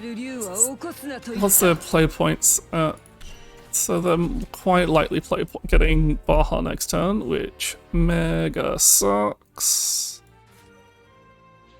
And we just don't have many great options. I think Puppet Portal might not be in that great of a position in this current meta right now.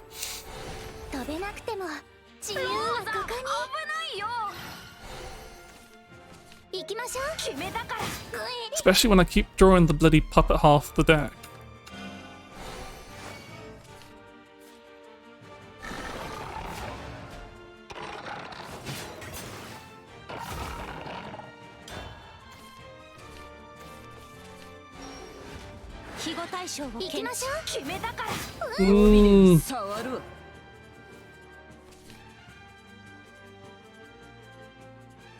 So they're almost certainly gonna, yeah, they're gonna Baha this turn.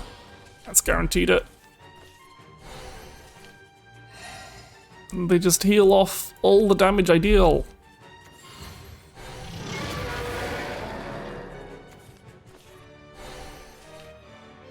What's a card they have? I guess that's pretty. Yeah, they're well over Baha at this point.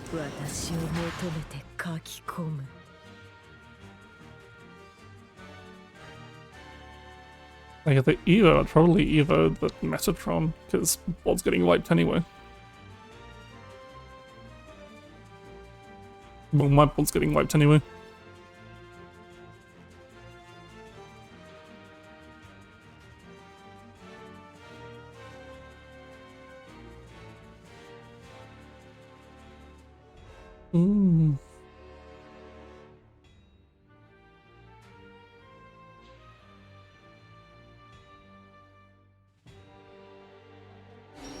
Okay, they're not bothering to Evo, there's nothing worth doing this turn.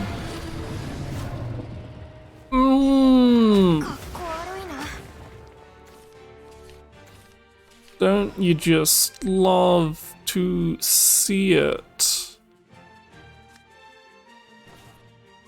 Let's do this maneuver.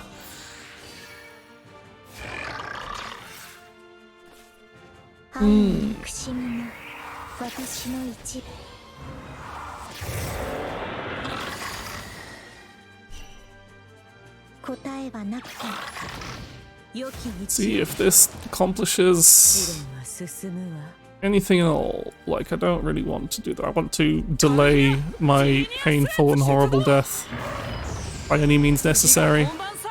So, let's see. They're probably just going to heal this right off.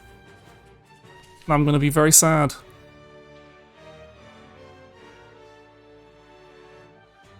But maybe. Maybe they... Yeah, no. I can't be bothered. This is just going to be a slow and painful death as they heal up any damage I do.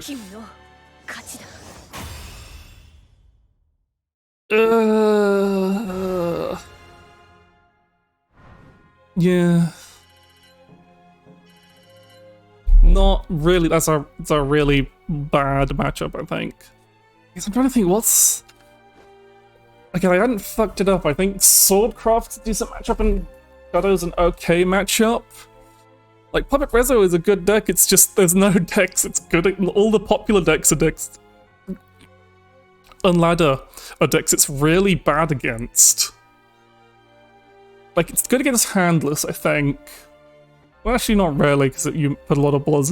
There's too many decks on the meta that... What's really annoying is there's too many decks on the meta that on Ladder I find that punish the opponent for playing cards at all. Like, there's too many stuff that punishes people having a board. And like, it can make for some interesting stuff, but I often find it just ends up with like, oh, I have to pass my turn now because if I play any of the cards I have in hand, I'm just helping my opponent win. Like, there's just so many cards and decks that punish, especially in Shadowcraft, there's so many cards and decks that punish any kind of board presence.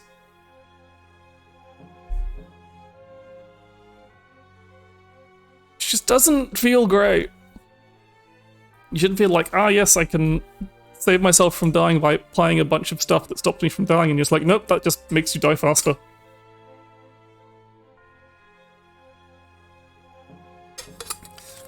And again, it's not like it's a bad meta. It's got a decent variety of decks. It's just most of them feel kind of iffy to lose to. That, and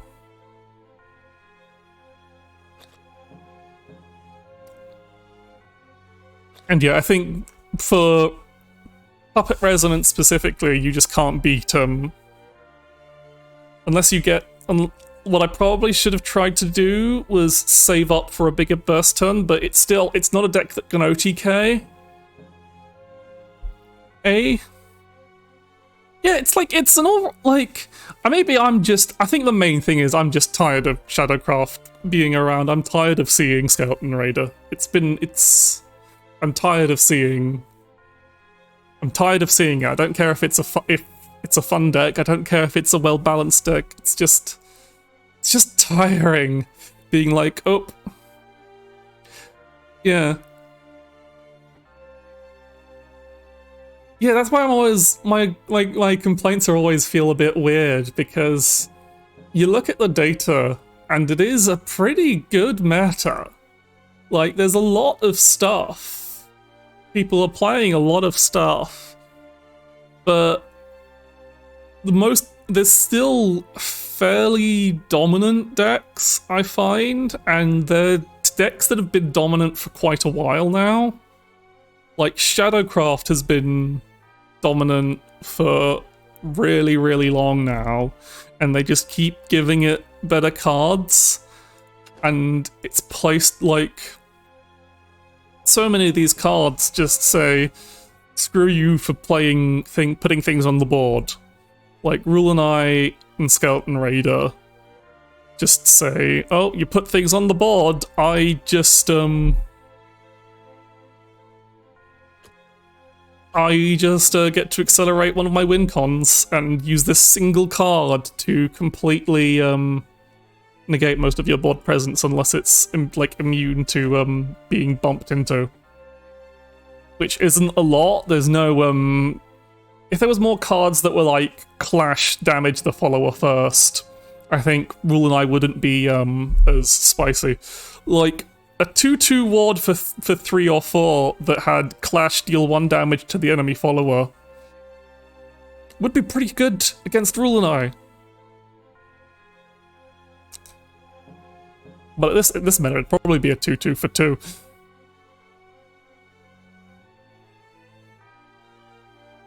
But, it'd be good against Rule and I, it'd be really good against puppets.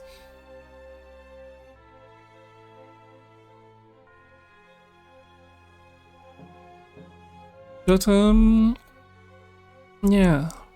What's my burn deck looking like at this point in time? Yeah, that's still good. I'll play a bit of Burn Dragon. Go against the trend a little. But yeah, there's just been... Especially Swordcraft also just hasn't changed a lot. Like, a lot of its cards are just the same cards it's been using. It's used like 1 card from the latest set, I think. I think most sword decks only use Luminous Knight. And the rest is just all older cards. Okay, so going second we want to keep Sealong, especially against Swordcraft. Probably don't want to play an early Rowan because that'll just lead us to dying horribly.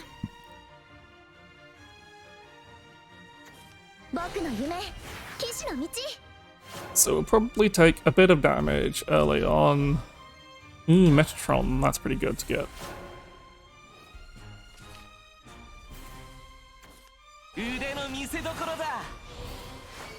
Yeah, like, definitely looking back, there has been much worse. And I'm glad to see the back of Absolute Tolerance. I was playing this one of the story mode. This is glittering gold sword or something. There's a weird swordcraft deck, and I don't really have good options to play here right now. Like, I think I have to play Ceylon as board presence here. I think I have to forego ramping here, so otherwise I'm just going to get run over. I'll be ramping with Metatron next turn anyway. What is this deck?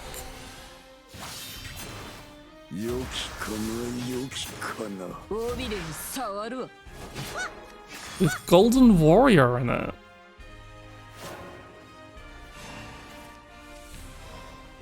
Whomst are you, Japanese person who's a Precon fan? Anyway, Metatron is our main play here. Occasionally, JJ. I'm occasionally winning. I guess I'm on the general upward trend.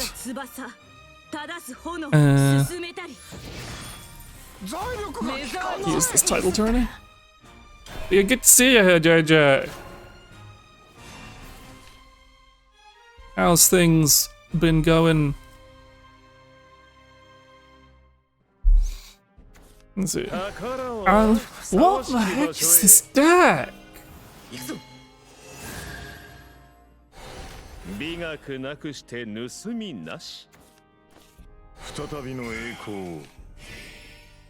What is Ambush Sword? Yeah, things are going pretty damn well. I'm just really confused about what my opponent is playing. It makes okay, I'd really like to draw some. Let's draw some cards. That's like I'm missing out on damage, but I want to draw cards. There's my ramp. Anything actually worth evolving here? I think I want to save the Phylene to beat that up, but I do need to... It's remove effects on Clash, so I might as well remove the least important follower. It's not a great Evo. I only draw a card, shit. I should have used Phylene then to kill it. That was a bit of a mistake. But I'm very confused about what my opponent is playing, so I have no idea what they're doing, what's going on. I get to do the good old Brutal Dragon rowing turn next turn anyway.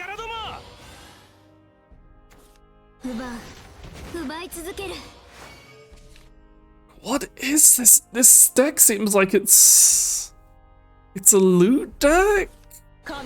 So yeah, it's using Octrace. What the hell? This is really bizarre. But oh well.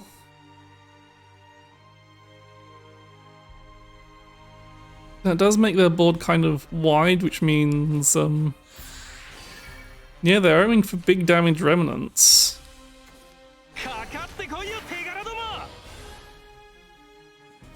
But I'm really confused.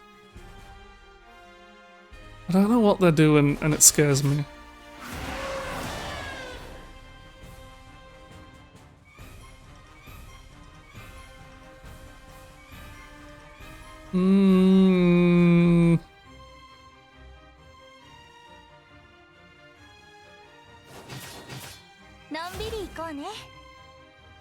Alright, what am I even doing this turn? I think I do have to file in at this point just to stop whatever the hell they're doing, so Phylene, and it kills a lot of their board. Phylene kills that, kills that.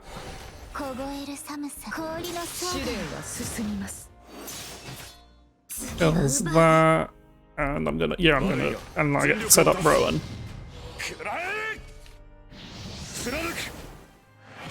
As much as we probably don't want to kill Kagemitsu, we need to make sure the curse hits face.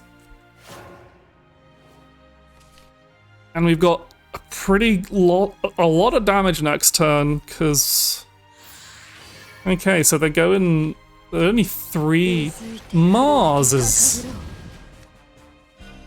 So it's Officer Sword. But they run out of officer followers, so they don't get the... What's this madman running Mars?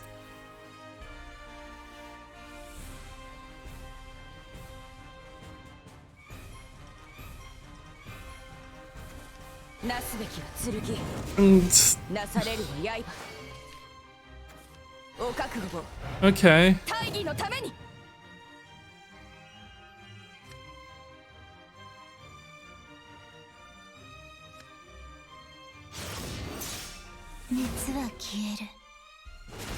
Okay. In that case, oh, that's a good, that's a good sacrifice.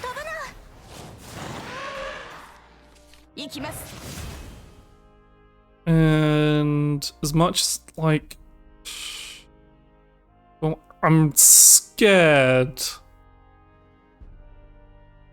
I'm scared about just getting nuked, but I also want to do damage. So I'm going to play Fudo. I'm going to go for the risky deck play and try and kill them and hope they don't kill me somehow, because they don't... I'm trying to think... that's a thing, but then how many Evos have they had? 4. So they're unlikely to get enough Evo, so they're unlikely to... Yeah, I might have just let myself die by not playing Ceylon there.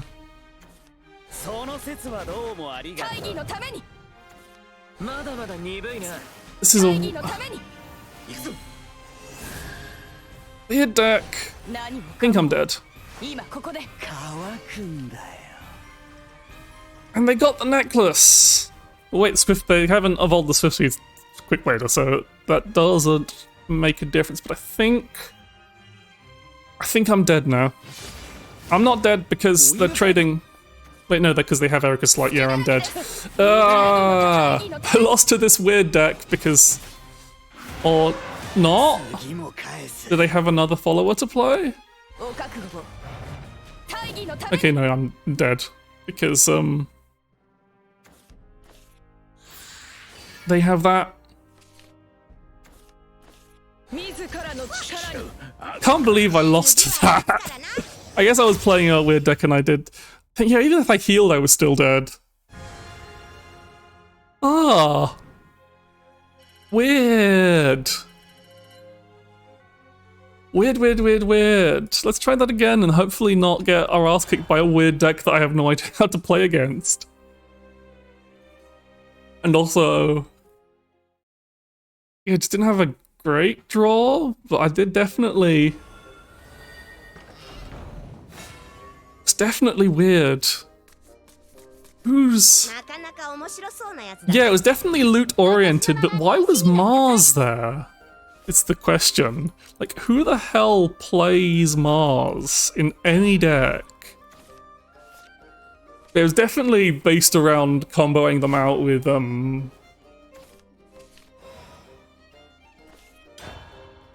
comboing out with, a fully infused, remnant. But it was... I'm probably just gonna get, overrun here, which mega sucks. Because I've drawn like us. It's usually, because, yeah, this is just going to be a very painful game where I'm going to die very quickly. But might, as I said, have to, hopefully that doesn't result in me losing more health, but I do need to heal and have removal in hand, or I'm just going to die. There's no question about it. And playing Rowan here would be really bad. So then I just die faster.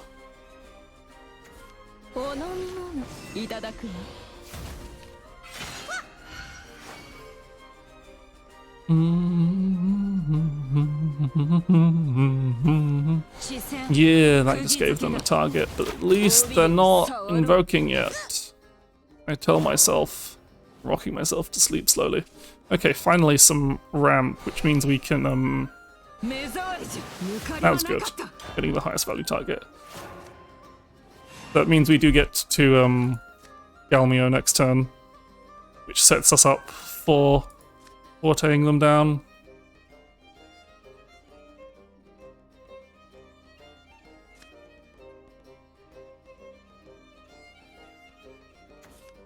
Yeah, it's really... That doesn't require a target. Interesting. Like, I think more Control Dragon still works because it has just so much healing. There's our self-damage to get Forte active next turn, but it might be too little too late. But it's all we can really do at this point. Is try and kill them faster than they can kill us.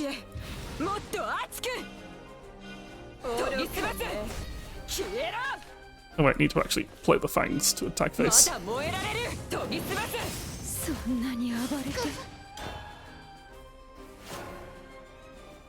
So next turn we get to... There's a hard cast Paracelese, that's probably dead next turn.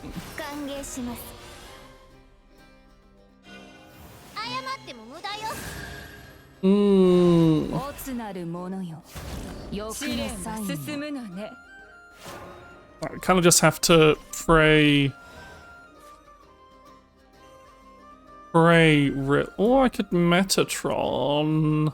Metatron Rowan might stop them. Yeah, I'm gonna go for Metatron Rowan because it's otherwise we are just dead.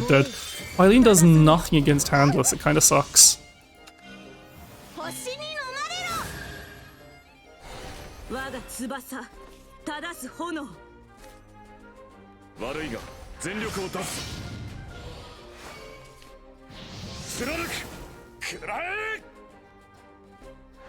Like, this is not great, but I want to ensure we actually...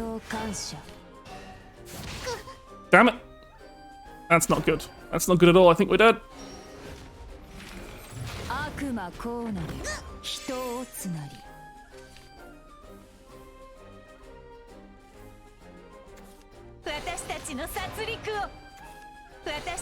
Okay, we're not dead.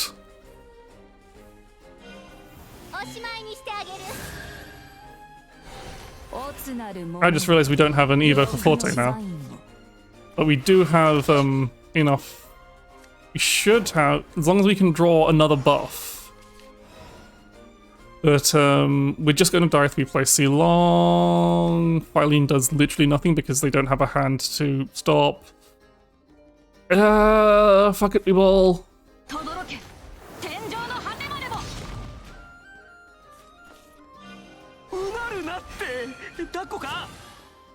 Yeah, because if we can fangs twice.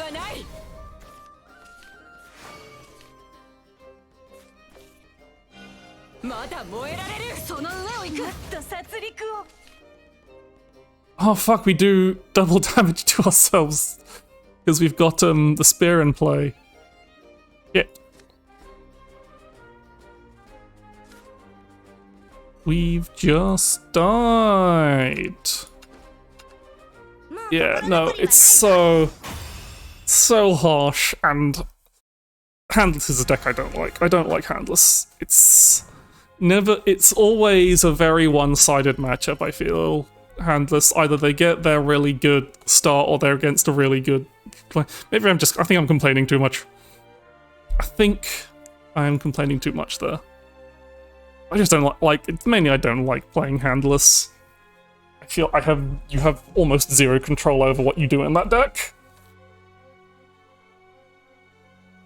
plays itself. Which is fine. That can exist. But it's just like, I'm like, oh, I want to play Blood. What can I play? Oh, I could play Wrath, but I don't have Wrath or Mono, but I don't really have the cards to do it. Or I could play Handless. And actually, how many vials do I have? Can I? Oh, daily bonus time. Whoop, whoop, whoop, whoop, whoop. Which means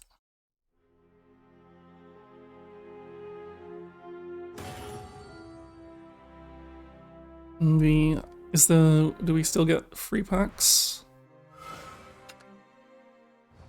We do not get free packs anymore. Do we have any card pack tickets? I might as well. I'll do an on-stream card pack opening. If we do not have any raw. Do we have any packs for any rotation packs? No, we do not. And I don't want to spend money. But I don't want to spend my in-game money because I want to save it for the next set that's coming out in about a month. But yeah, ooh, there's a lot of people here today. That's nice. So, is there anyone who wants to do some private matches? Because I'm getting a bit tired of ladder for the moment.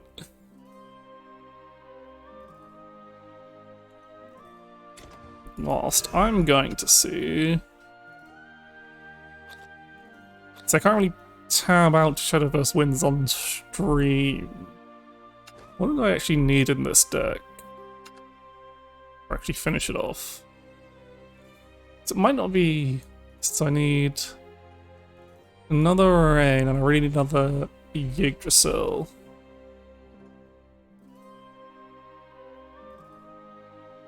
I've only got 2 here, but I think you really want 3. But you definitely need 3 Rains in this deck. I really do want to give this a try. How many? And just make it as is. Yeah, anyone else want to have a go? I think, yeah, I'll try this experimental deck, because crafting a Rain I think is fine. She's going to be. Actually, how many can I make a temporary Rain? That'd be better than using up my vials.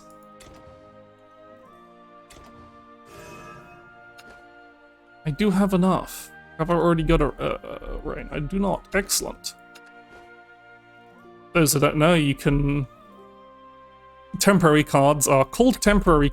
Temporary cards you buy from these gems you get daily are called temporary cards, but they're actually permanent cards. They're just not treated as normal cards in the terms of like being able to turn them into to refund them, essentially make them into dust or vials as they are in this game. But well, you know what? Even if there's people being a bit shy, what I'll do is I'll put a private match up, and anyone who wants to join will see the code on stream. But yeah, I want to give this. So I could make the third. I'll try it with 2 Yggdrasils for now. Definitely need the third Tamlin. That's pretty important to actually killing people with this deck. Song leader, so we need to have silver sleeves. It's required by law. But yeah, I will put up private room. Wait, no, that's join private match. Create private match. Regular. Single rotation.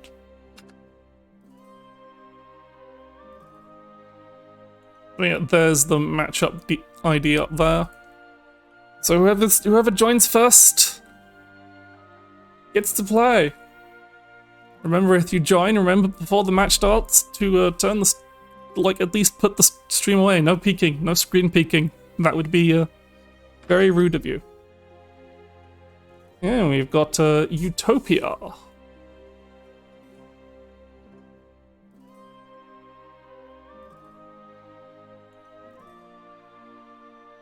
I hope whomst Utopia is by my rules no.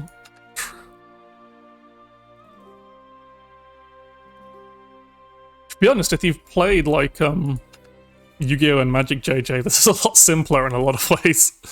I suppose it's got, like there's no, like, interacting on your opponent's turn. It's more Hearthstone-like, where you only do things on your turn.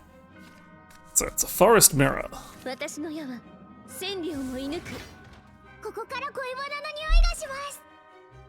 Okay, I don't really want any of these going... Like, yeah, I don't really want any of these going first. Pierce I kind of want later. So this is alright, I just hope I can get something I can bounce with the Phantom Bloom. Because Cygames has a lot of collabs, is the answer. Yes. This is a Grand Blue character again. This is a less crazy collab because Cygames make Shadowverse and Grand Blue. But yes, they had a collab with Love is War, so you get all the main characters of the.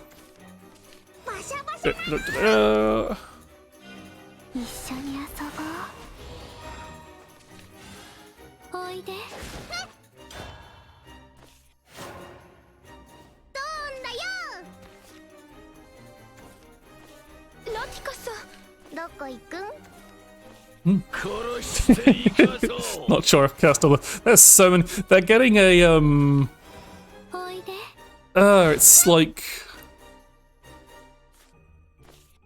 So I want to.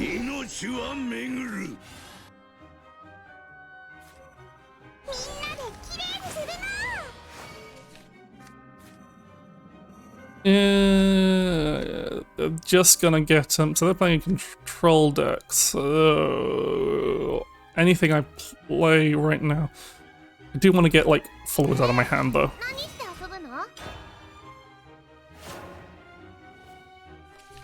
So this board gets wiped because of erosive.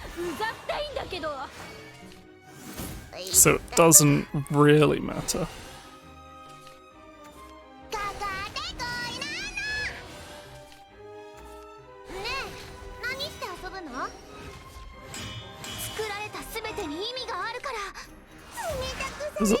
So they're playing Roach Forest.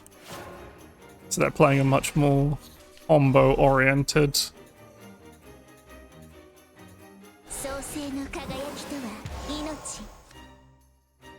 I'm gonna do. So I don't want to use up my.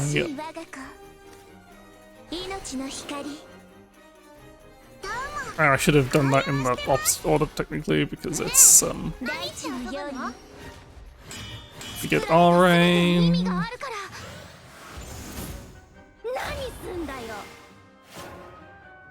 But yeah, there's a lot of collabs. There's a new collab coming out with them. It's not the Sanrio, but it's another one of those really cutie style. It's a kind of like I can't remember the name. It's Shikawa something. It's about a cat that's probably slightly insane. And it's all very cutesy, so there's a collab with that coming up that was just announced yesterday.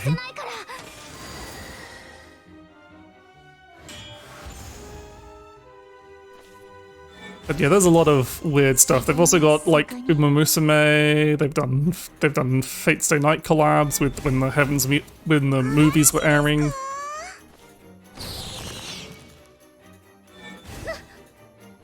Okay, so this is kind of spicy. What? Yeah, we can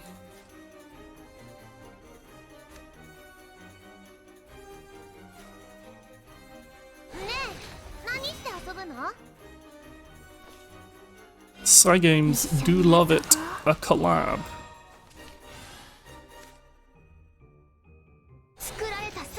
We do this and this and this.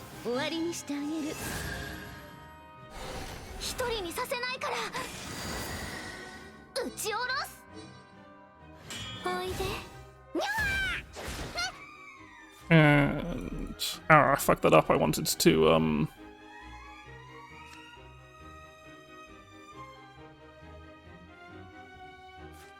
well, I guess I'm not drawing a card. But we do get another rain. So yeah, I should have traded rain into the so our Tam Lim is active, so I think unless they heal a lot. But Roach doesn't have as much healing. And we've got a lot of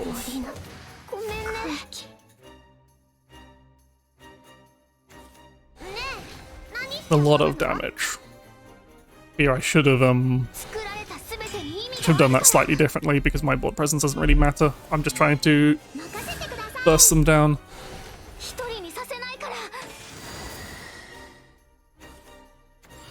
Okay, so they're getting some healing there.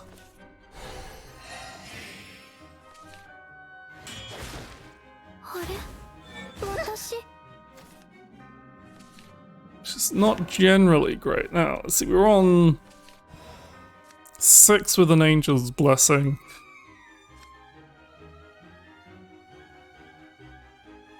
So there's a weird thing I want to try. I'm not entirely sure if this works, but I'm gonna try it anyway. Oh, that just destroys an enemy follower on Fanfare. That's quite handy.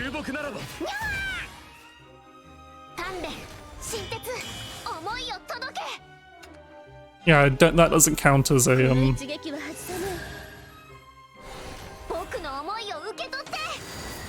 Yeah, the FF11 collab was funny.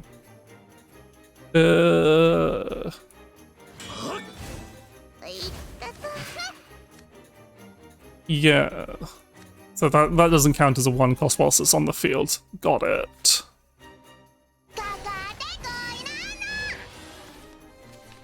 But should we be alive next turn? We've probably... Oh, we did get the heal. I forgot about that. I forgot we still had the last effect of... So this is their deck. They're using that to reduce the cost of all the cards in their deck by 1, and their entire deck is almost entirely 1-cost cards. And Whirlwind Assault. And yet they're Don Man. So...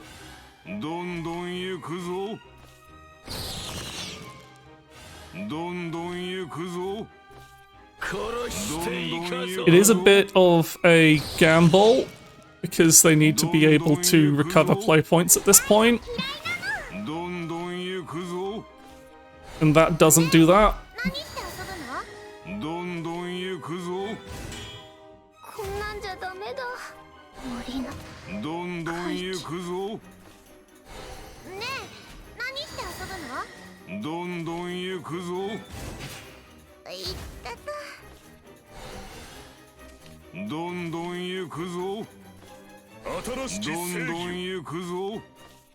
Yeah, like, they're comboing out really well, but because they're out of play points, they can't really, they can't really add to any damage. So, like, they have this big scary board, but they're dead. I might as well... They're very dead.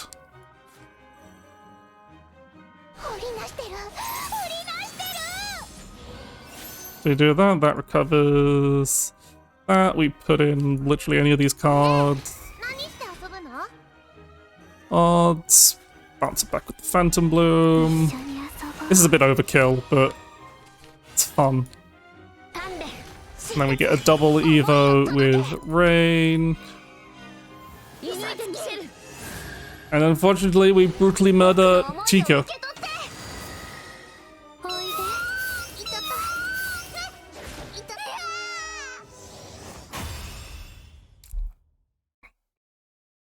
But yeah, I'm still waiting for the fucking...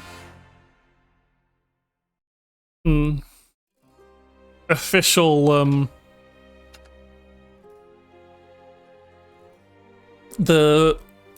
collab with Hololive in the actual...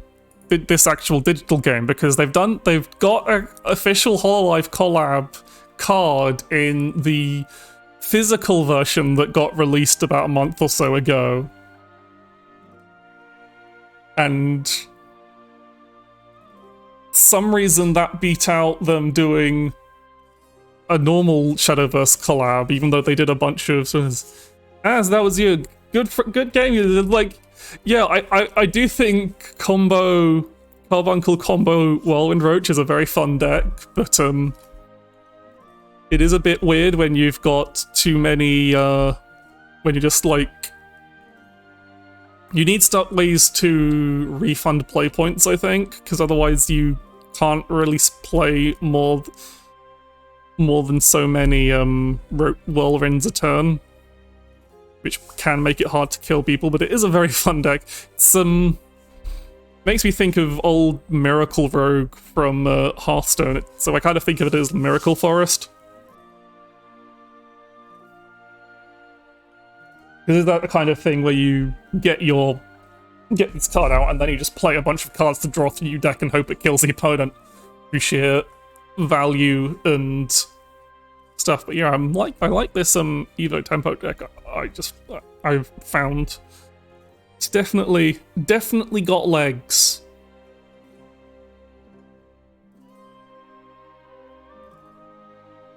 But yeah.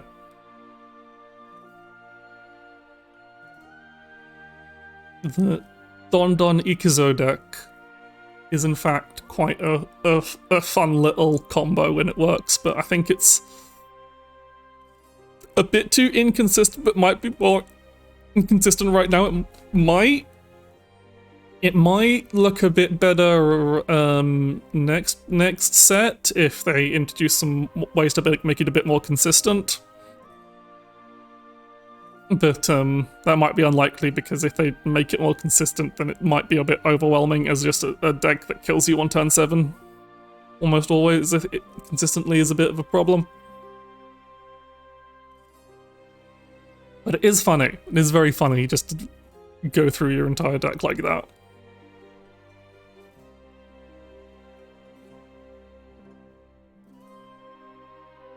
Ah, it does. So, yeah, you only have this set to do your Donons.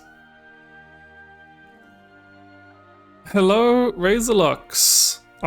Welcome to the stream. I am Kurosami. I play a variety of games, but every Sunday I play my favorite game. I won't go to say his favorite game, but it's the game I play a lot of the most and I really like. Because unfortunately I cannot spend literally every waking hour of my day playing Bloodborne, even though I would like to, because there's just not enough of it. If only Bloodborne could remain fresh forever, and I could stream it, but I don't have a capture card, so I can't. Yeah, I'm Kurosami. I am a bunny lad who plays lots of games. I've been mostly playing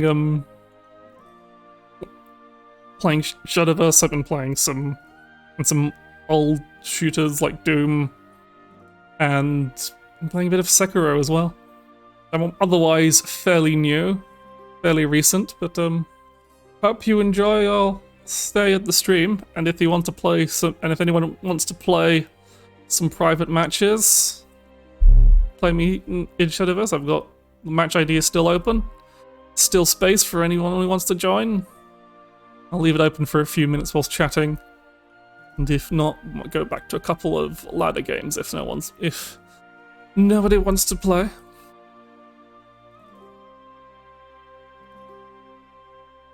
Okay, Daku. I said I'll probably be playing this deck again, which gives you some. But I won't be playing Artifact Portal against your Heal Haven deck, which was a bit mean of me last time.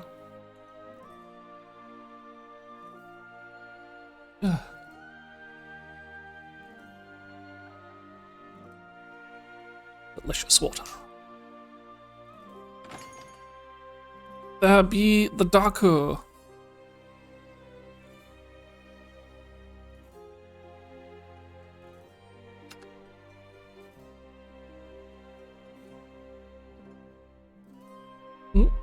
Then let's see how this might have a bit of a. If Daku's playing, gonna play the. I don't know if Daku is still watching the stream, but I'm going to mumble up to myself anyway. But if they're still playing their the Heel Haven Baja deck, this deck might stuff for a bit because it's not so much. They're playing Runecraft. Okay, I wonder if they're trying Mysteria or if they're playing a more standard Dirt something. So we want to keep Angel's Blessing going second because it's really good.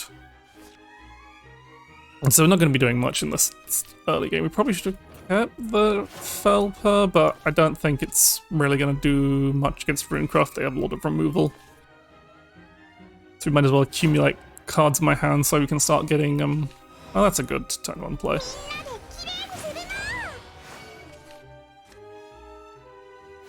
Let's just, if it survives, we get to Phantom Bloom. They're magic missiling it, fair enough. And we'll just save this as turn 3 play. We might as well. There's another collab. This time is an alt art card that there was a leader for it. There's Uma Musume. Again, another Cygames property, so not like completely out there. But still, there's a big mix of stuff. Okay.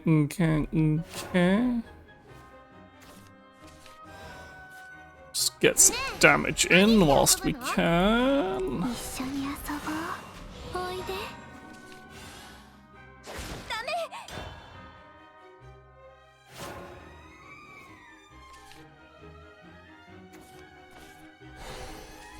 We've got a pretty good yeah. Counter Magic's a bit of a pain, but we probably won't be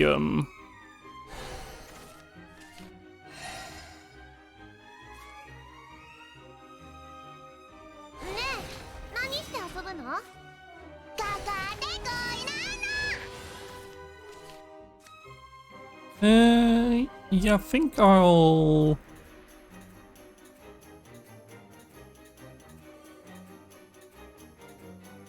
actually, no, I've got an idea, so I'll leave that there. And Evo that to get us a bit more of an Evo count. Because this is a fairly difficult follower for them to deal with because it's got a damage barrier.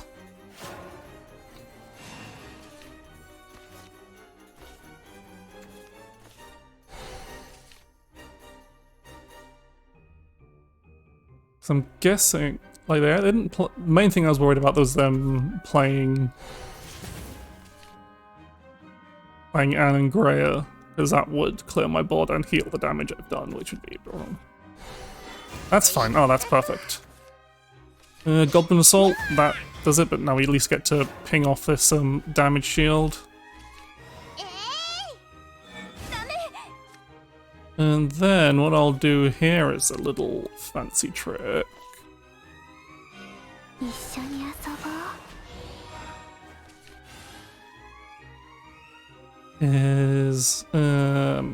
Yeah, I'll use the 1 cost Rain because I want to.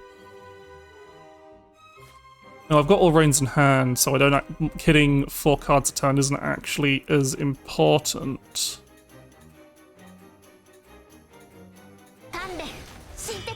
If we do this, for some more damage.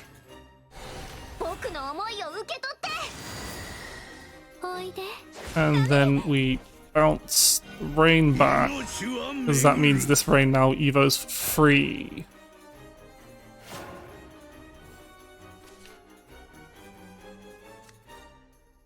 And then the next turn we get to do is I still haven't figured out exactly what kind of deck they're running. I'm guessing Yukishima Rune at this point.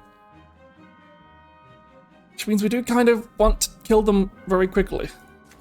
Because, yeah, it's probably Yukishima Rune.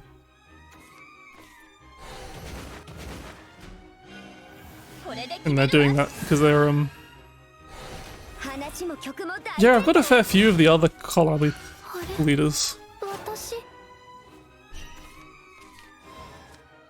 This one turns that has Storm. They still the main thing in our favor currently though is that they don't have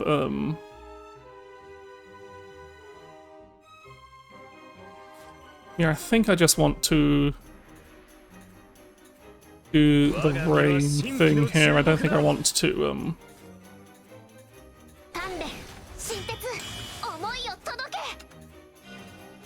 go too ham this turn. But yeah, I've got like as far as collabs go, I didn't go for too many of the collab stuff, but I did go for like I did pick up 2B, the Swordcraft, but I don't use it too much because I pulled Nat Nort out of a pack, and she's got all the fancy border stuff. Yeah, I'm trying to think other collabs that I've actually bought. I've got Riamu, because you gotta have everyone. Yeah, it's Yukishima Rune. So I think Yukishima's a bit late, but I also lack like any damage right now, so not killing this eye seemed like a bit of a... Oh, that was lucky. That was a lucky fucking hit. Absolute jammy. I guess they had the stone bullet, so they only needed one hit to... There has been a Zombieland Saga has been a Zombieland Saga collab, however, it hasn't been much out of it. It's only been oh yeah, I've got death right here. Might as well not get too crazy. But yeah, there was a Zombieland Saga collab. They've had a couple of... It's not as big as the other collab, so there wasn't any leaders or cards. It was just it was just card sleeves. So if I... Yeah, that seemed like a very unfortunate Yukishima Rune deck game. I think that's the big problem with Yukishima. Sometimes you don't draw Yukishima, which really sucks.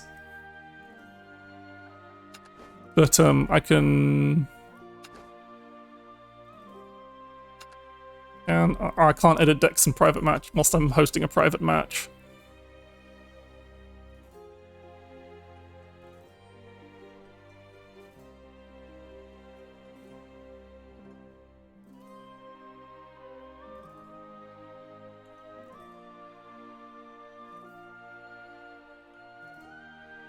So best start for the deck, but just you didn't draw Yukishima. That's painful. Yeah, I'm liking as Sora as I don't know. Yeah, because I just want to show people off, because people are asking about collabs and stuff. I just want to show some of the stuff that they've done. So we can come back to doing stuff. So, like, yeah, obviously they did Idolmaster, so there's Idolmaster, they've got the Zombieland Revenge sleeves, they've only really done sleeves for them, they didn't, and like, your icons, you see they did a Heaven's Feel, Princess Connect, again, not so surprising. A Haruhi collab, there was a Haruhi leader, you could buy several of the Haruhi characters as leaders as well. Yeah, this is the Shadowverse NAF anime. A ReZero collab, you could get, that also had leaders. And there's the Nier Automata collab, Code Geass, more anime stuff, Lava's War, Shaman King, Uma Musume.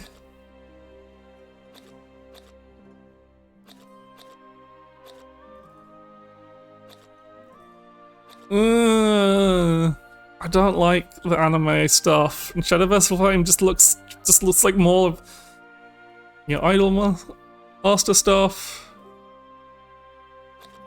Do I have any of the Love... actually have any of the Love Live stuff? No, I don't. Huh. But yeah, no, I'm very vocal about my distaste of the both the Shadowverse anime stuff. Because the first anime was just a Yu-Gi-Oh ripoff, and Shadowverse Flame looks like a Digimon ripoff.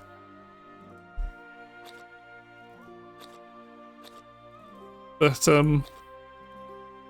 it'll have a set. It'll have some neat. I guess the actual cards that came, the actual cards themselves that came with the set based on the anime was actually pretty alright. There was pretty good and fun cards there. One of them was Skeleton Raider, so I have to dock points for that. Just, Do I? But at the time, when Skeleton Raider first came out, it was crap. He didn't really have the support to make it worth using. It's really the later cards that were introduced that made it really strong. Also, the anime cards have these really naff borders to them that, like, absolutely ruin any of the art. Well, Shadowverse Flame actually airing, I didn't really notice. But, I'm still gonna be off principle because this is just Digimon. It's just Digimon. Why can't they make a Shadowverse anime? A Shadowverse anime actually based on Shadowverse? Like, it's got a plot. I mean, I guess they don't want to just retread the story plot, but look at all these characters, all these wonderful, amazing, unique characters. This is all story stuff. These are all story characters. Mild spoilers, but I won't dwell too long on the cards. And then we've got Yu-Gi-Oh! And Digimon. It's like, This feels... It feels iffy with just... Maybe I'm just old and grumpy. Oh yeah, there's also the Cup Noodle collab, which got you... This was exclusively these sleeves. They are surprisingly pretty sleeves for a collab with Cup Noodle of all things.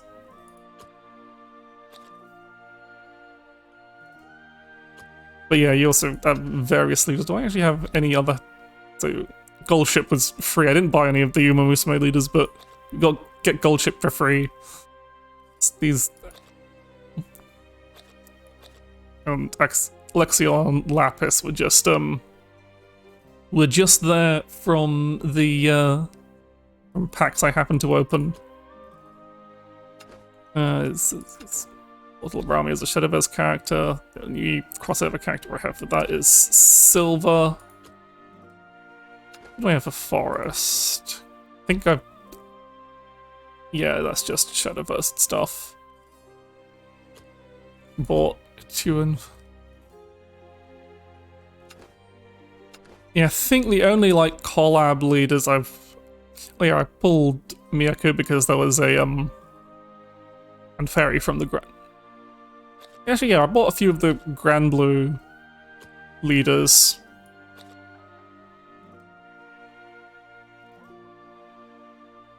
And Anne. Then Anne's, like, Anne's an OG Play Games character, so I don't really know if she counts as a crossover.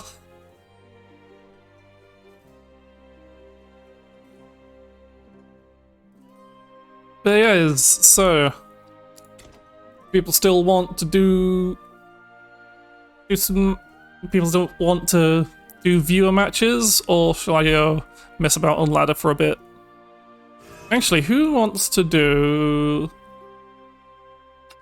Do people want to do a Take-Two match? Just so I can show off drafting for a bit without having to spend the tickets some time on it. Anyone interested in seeing...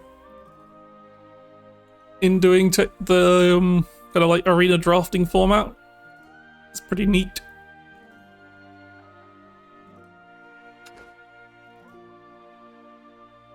This is one of the, yeah, this is one of the fun I won't do this just yet because I want to show off thing, but what is a fun thing is there in private matches you can do take two where you make your opponent's deck, so you're just trying to give your opponent the worst cards. But given the format, that's surprisingly difficult. So yeah, let's do some take two. Which is also... yeah, neither of I will both be pretty bad. So there's the match ID, first come, first serve.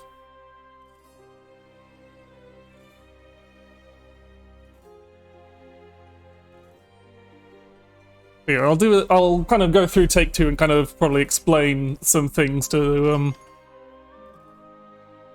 yeah. This is the thing so when you pick, start take two, you get to pick one of, it gives you 3 classes and you get to pick one of 3. I'm going to, I think in the current rotation, I think Haven Craft's pretty solid, and also Rigamu Power, Rigamu Gaming.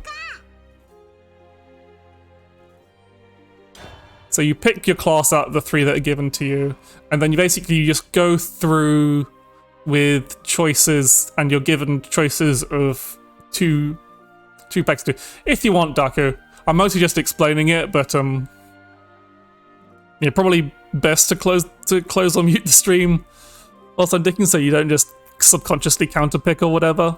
And I'm mostly going to be explaining stuff to like people less familiar with Shadowverse. Because I've got quite a few viewers, so I'm assuming there's a few of them. But yeah, so basically you build a deck of 30 by picking out 2 cards at a time from a selection of 2, hence the name Take Two. So, and then that is pretty much it. So, what does twin blade turret is? That's a bit niche, and Acolyte's Light is hard removal. Obviously, there's a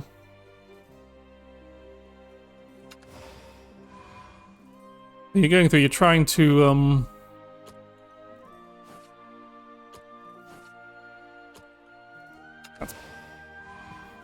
yeah.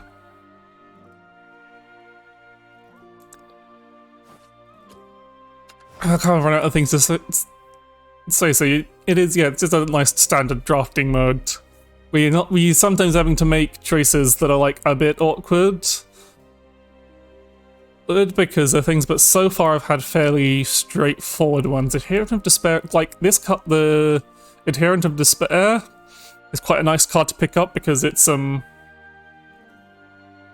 removal, but these are both very high value cards, so I think I'm gonna take the left here.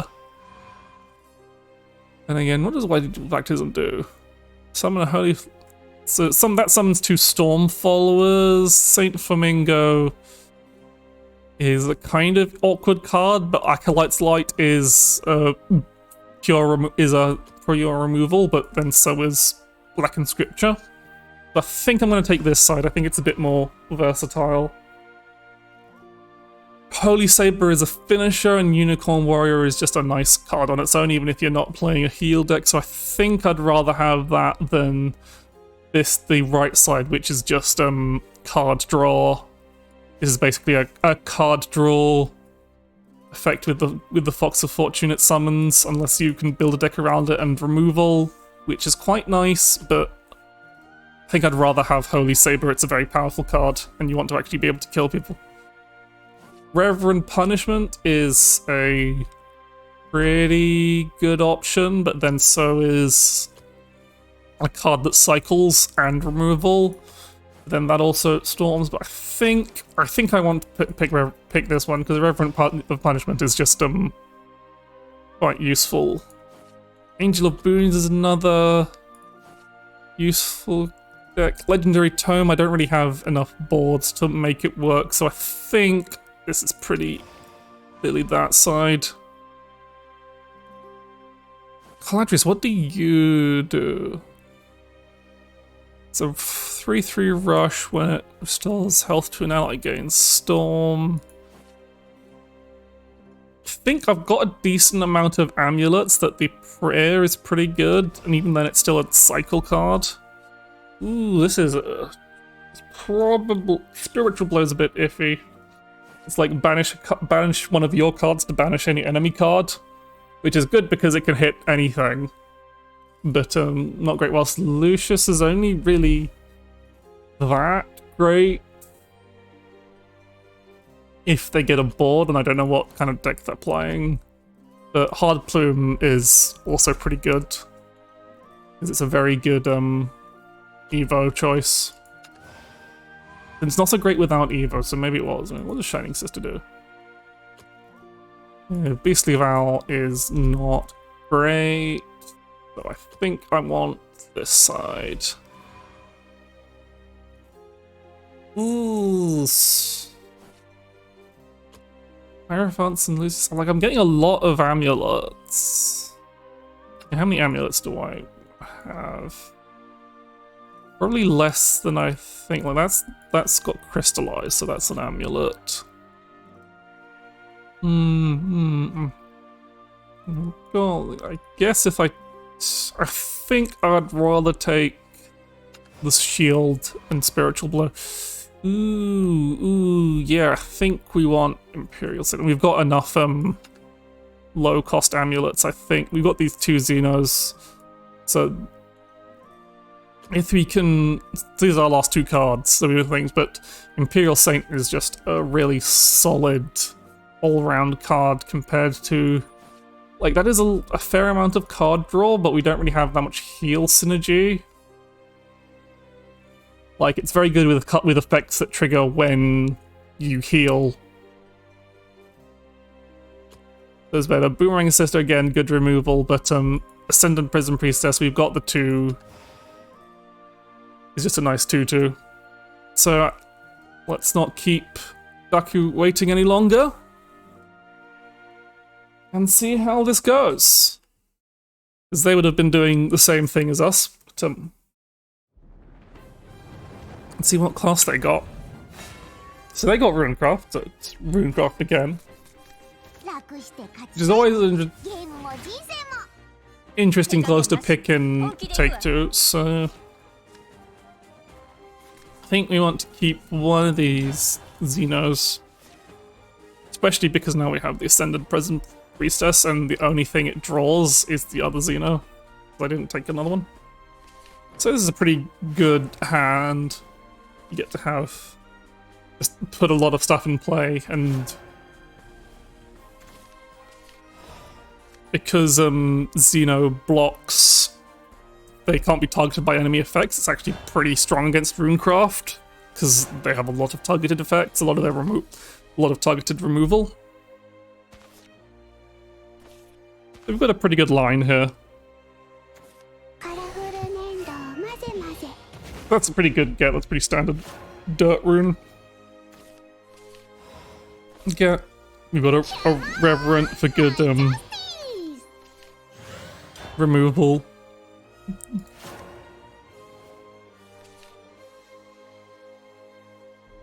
So we've got a few options. So they seem to have gotten a pretty... There's a solid foundation of Dirt Rune, which is probably your best bet when doing Take 2, because it's a fairly straightforward, it doesn't require too much synergy. And there's a lot of common cards that work around with it, so they're trading here.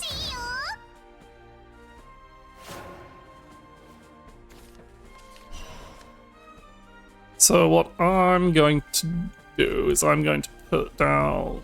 I'm going to do a bit of prep work and put down this Pegasus Knight and Xeno.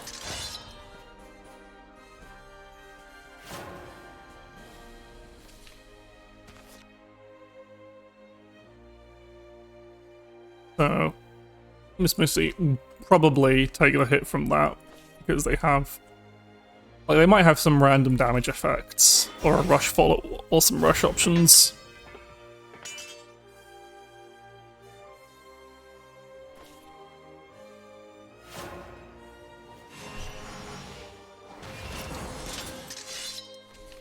And what I'm tempted to do is just play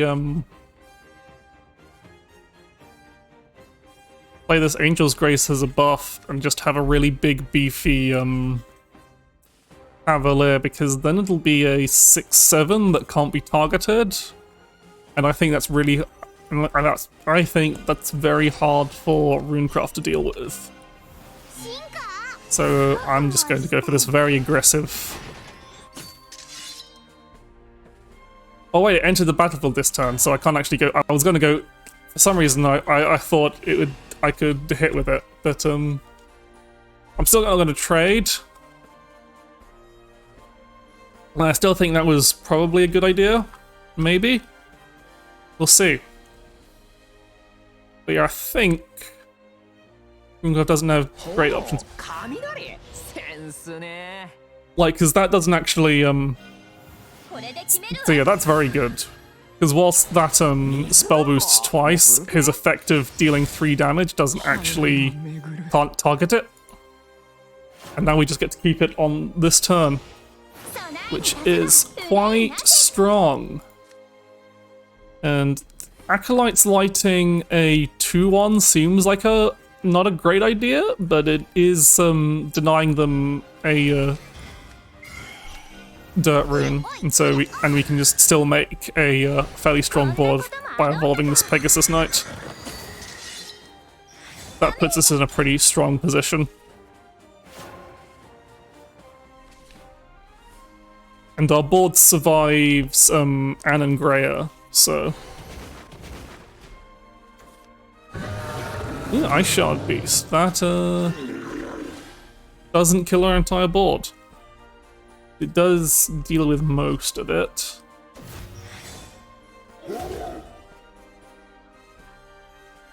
Unless they have a 0 cost. They've spell boosted something enough to be 0 cost.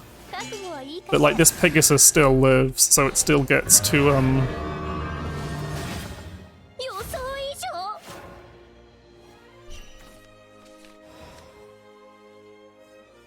so I'm just going to pressure some damage.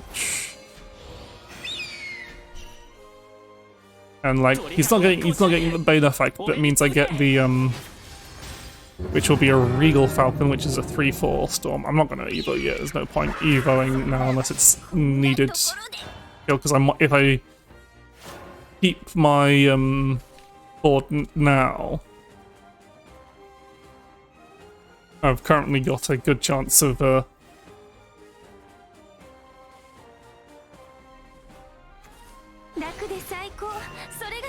okay, so that, do either of those have ward?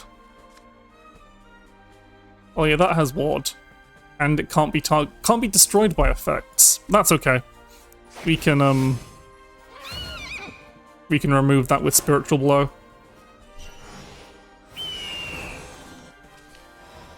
So we just place out something for fodder here. We could have done Reverent of Punishment as well. We don't even have to evoke. Powerful!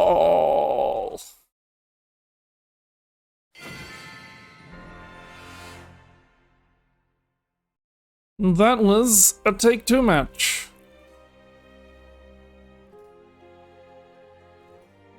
We'll see if Daku wants to. Don't know if Daku wants to play again with the same decks, or make new decks, or do a or if anyone else wants to play Take-Two. Anyone in the chat would like to swap out.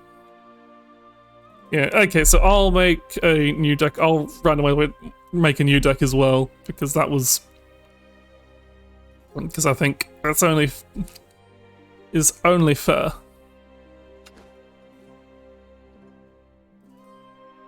Also, that one was pretty spicy. Let's.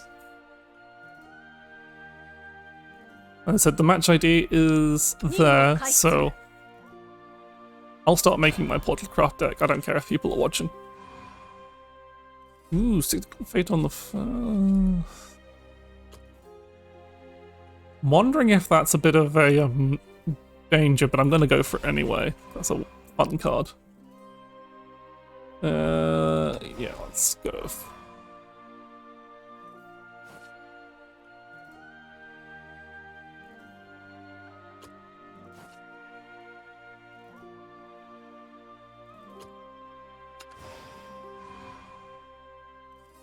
Mm-hmm.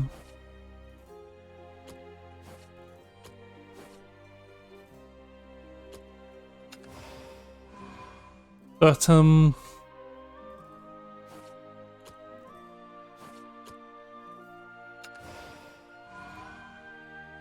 yeah, it's sorry, I'm kind of running out of steam, so if there's probably only do a couple more games. Yeah, let's get lots of puppets. Puppets is good. Hopefully, we can get a lot of them. Yeah, of course, Genesis artifact, but kind of like, regardless, this is probably the best here, right here. I would really like some puppets energy, like an Orcus, or Legendary Tome's pretty good, because we can quite easily make quite a wide board. Ooh, Cloudall's tempting, but I think it's too expensive, even if it is very funny to just turn big things into a board. I think Threadmaster and Cultivate Life. Almost certainly Kasim. Kasim's just too good. Probably the Mobile Researcher. Kasim Rosa's always pretty good. And ooh, this is a tough one. Like, Jetpack Gunner is a good finisher, but only if you have an Evo point to spare, and we don't really have that much Evo point recovery, so it's a bit risky. While some Divine Treasure is just really, really versatile. So I think I'll go with that. We might not have much of a way of actually killing our opponent, but we do have stuff. We just have boards and boards of stuff. And they've got Swordcraft, so they probably get a finisher. If they have Legendary Sword Commander, I just kind of cry. Anyway, I think Mobile Researcher and Young Threadmaster is a very good starting hand.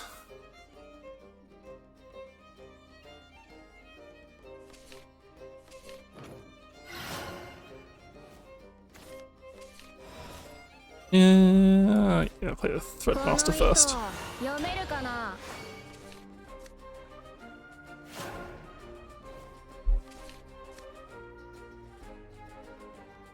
My Vettler is pretty useful against Swordcraft.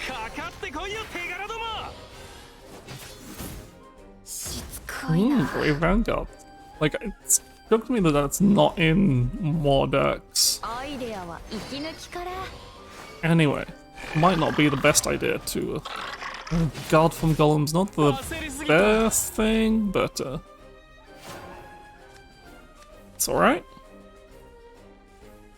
It's alright. I'm not sure it's worth using a puppet to take out their Brave Vanguard.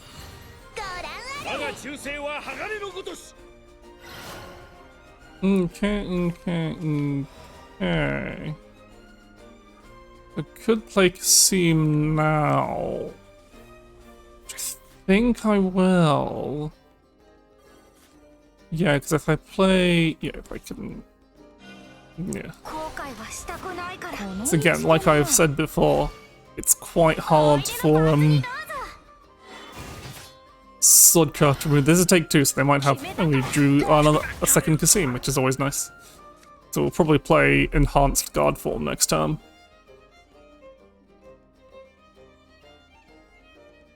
But like getting a Kasim turn 2 or 3 is always pretty good.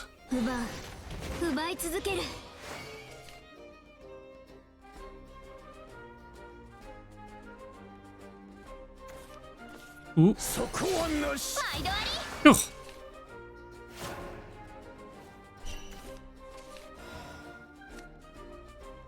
Okay, so we could... I think it's best to... Not really going to get a particularly good Kasim again. But I kind of want all of these cards. I guess I'm just putting guard form back in the deck. Maybe I shouldn't have done that. I want to save this puppet for better removal next turn. Maybe. Yeah, maybe I should have fucked something else once I saw that was the best move. I think it's getting a bit late. But then I misplay all the time, so it doesn't matter.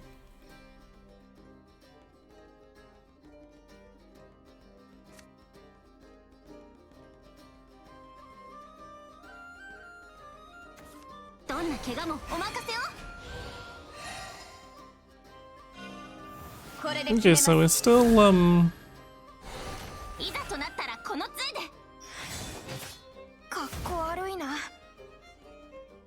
we have removal for the Kasim, like another Serration Wave or something? Or do we get to keep it on board? Keep it on board, and that's pretty good because we get to Evo it for a lot of value. Then we get Rosa on board as well. Interesting, I would have like that's too risky to blow right now because it'll just I don't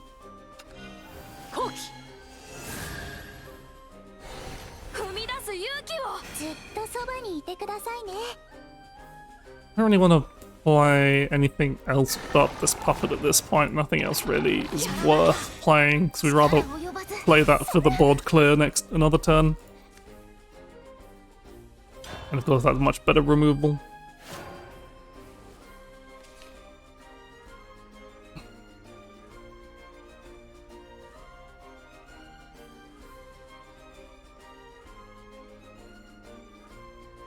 It was like we're never gonna get to 6 different artifacts destroyed. We didn't draft enough artifacts. I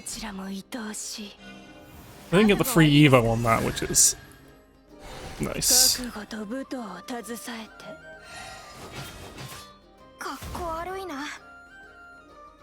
Can they kill the Rosa is the question. If they can't, that's another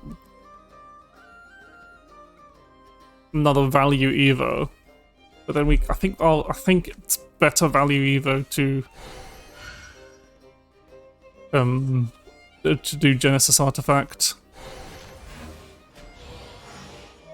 It's a pretty low value legendary term.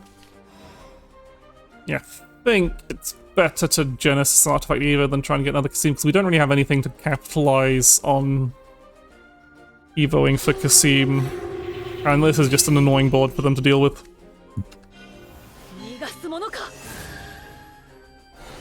More stats than Evoing Kasim, then we can use Artifact Impulse. Clear this whilst preserving our Genesis is fairly beefy. Just as a threat on the board.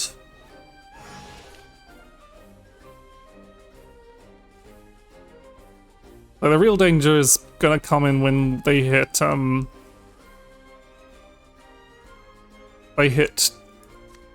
8, because then they get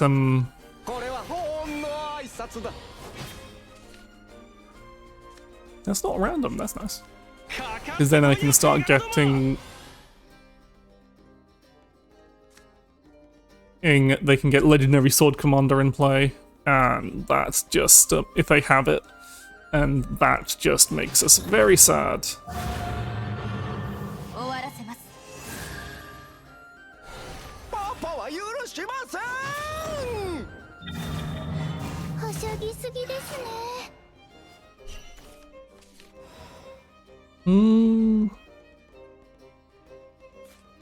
So this is mostly just to try and dig for better options, but we don't really have a great way of dealing with this guy.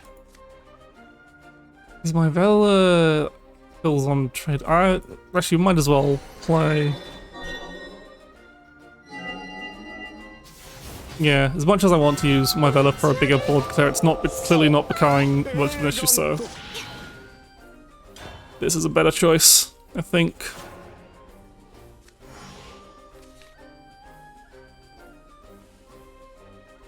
And draws us a card. Okay, Luminous Lancer, that's alright.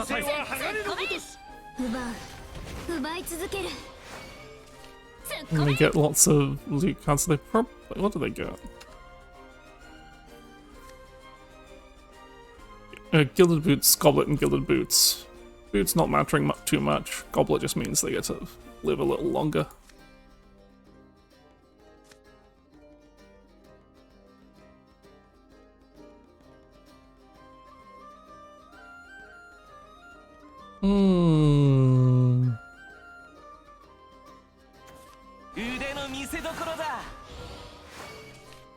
So yeah, they're just making a big board to trade off most of my stuff.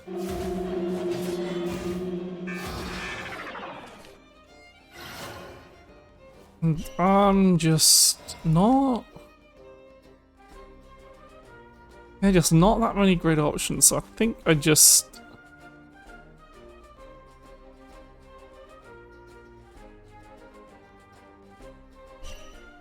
I kind of want to just, is that... No, that's Last Word, which is slightly annoying. So I want to get rid of this Luminous Lancer. I don't want to spend this Hermit of Destruction on something so small.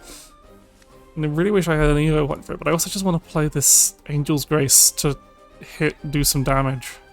I think I will. I think I'll just do that. And then I think I'd rather have any other card in my deck than...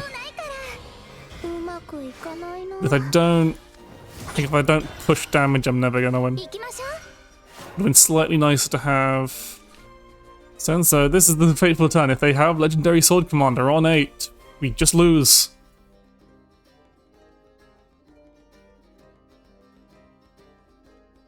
It's a lot of dangerous cards on 8 in Swordcraft.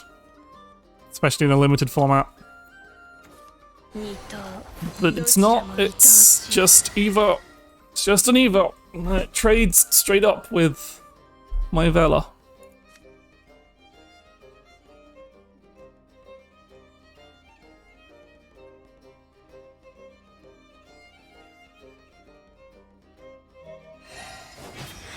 No, they're not killing my Vela with that. They have a different option. They have another option for killing that, I'm guessing. Ooh, Flame Master. That's a weird choice for trading off. Weird.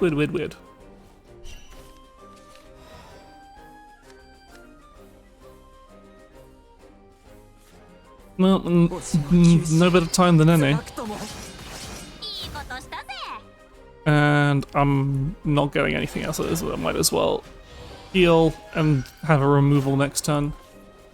This is kind of an annoying deadlock.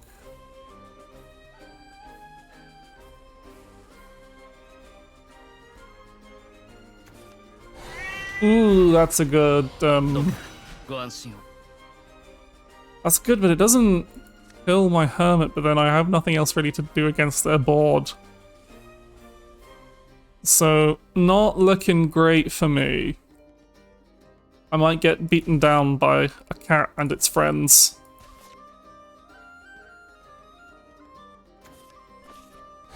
Okay, yep, that does remove my thing. That'll at least, Again, I would have, healed the follower at that situation. Okay, we'll just put a load of analyzing artifacts into our deck. And, hope and pray. If I can draw Cyclical Fate, that would be amazing. That would be the main thing that saves us. Then we can just dump our hand every other turn. It's great, but I'm still afraid of Sword's many dangerous finishes. What legendary cards have they? That's not scary though. That's a singular Quickblader.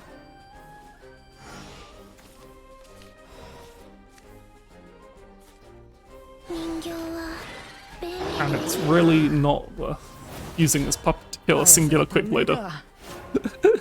Oh, this is painful. I already need the bathroom. Oh, that's a problem.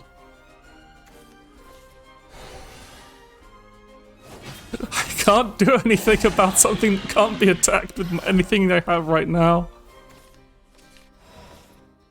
I can only just sit here and hope I can kill them faster than that can kill me. Again, eternally afraid of Swordcraft's many big finishers.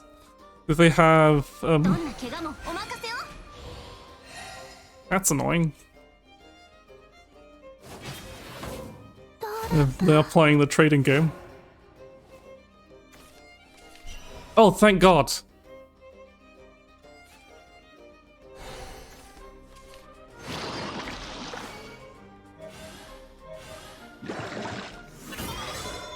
Starts to do something.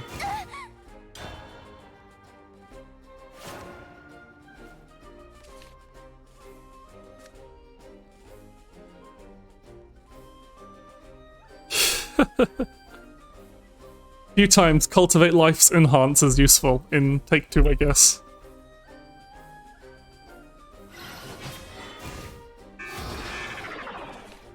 Interesting. Oh, jeez. Okay, we still have a board to play. Look, it's a cute goo, and it also can't be attacked. I really wish I had an Evo point. Because Creeping Slime's Evo is a bit funny.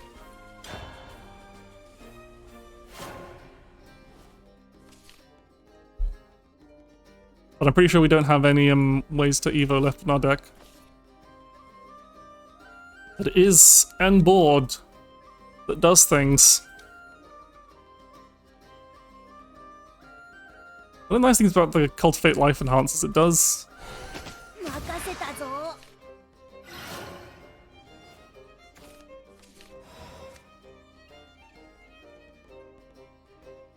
Oh god, card draw, finally.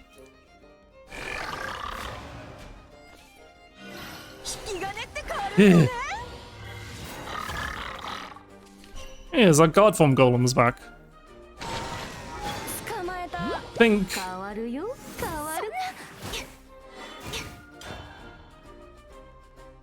we're gonna pull through here on is said. Everyone's out of cards too, so if they have the Legendary Sword Commander, they'll have it soon, but it might not be soon enough.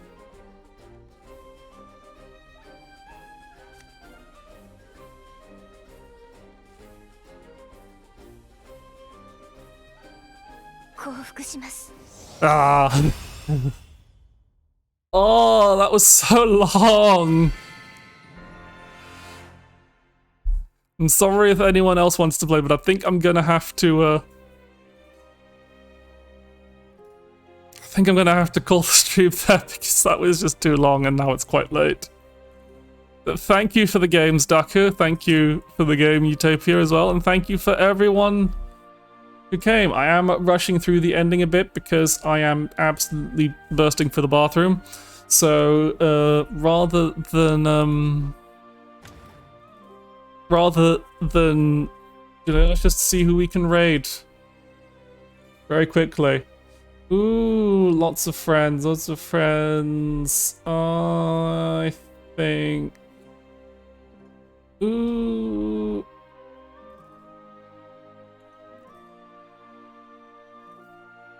Choices. I think I'll raid. Let me just double check who else is live. No, it is just those four. Okay. I think let's do I'm gonna be a bit of a greedy raid and raid someone more famous than me, so I'm gonna raid Alice Sawyer. I want people to see my name. I'm being a bit cheeky. Because it might get me some more followers.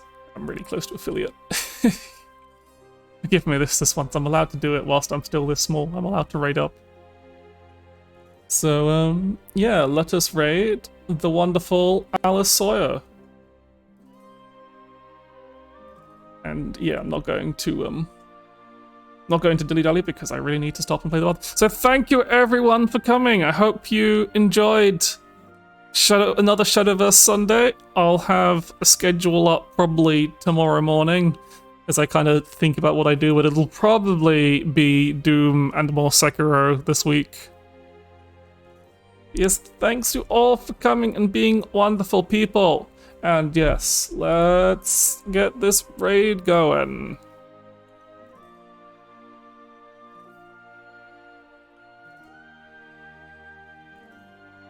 Da, da, da, da, da, da.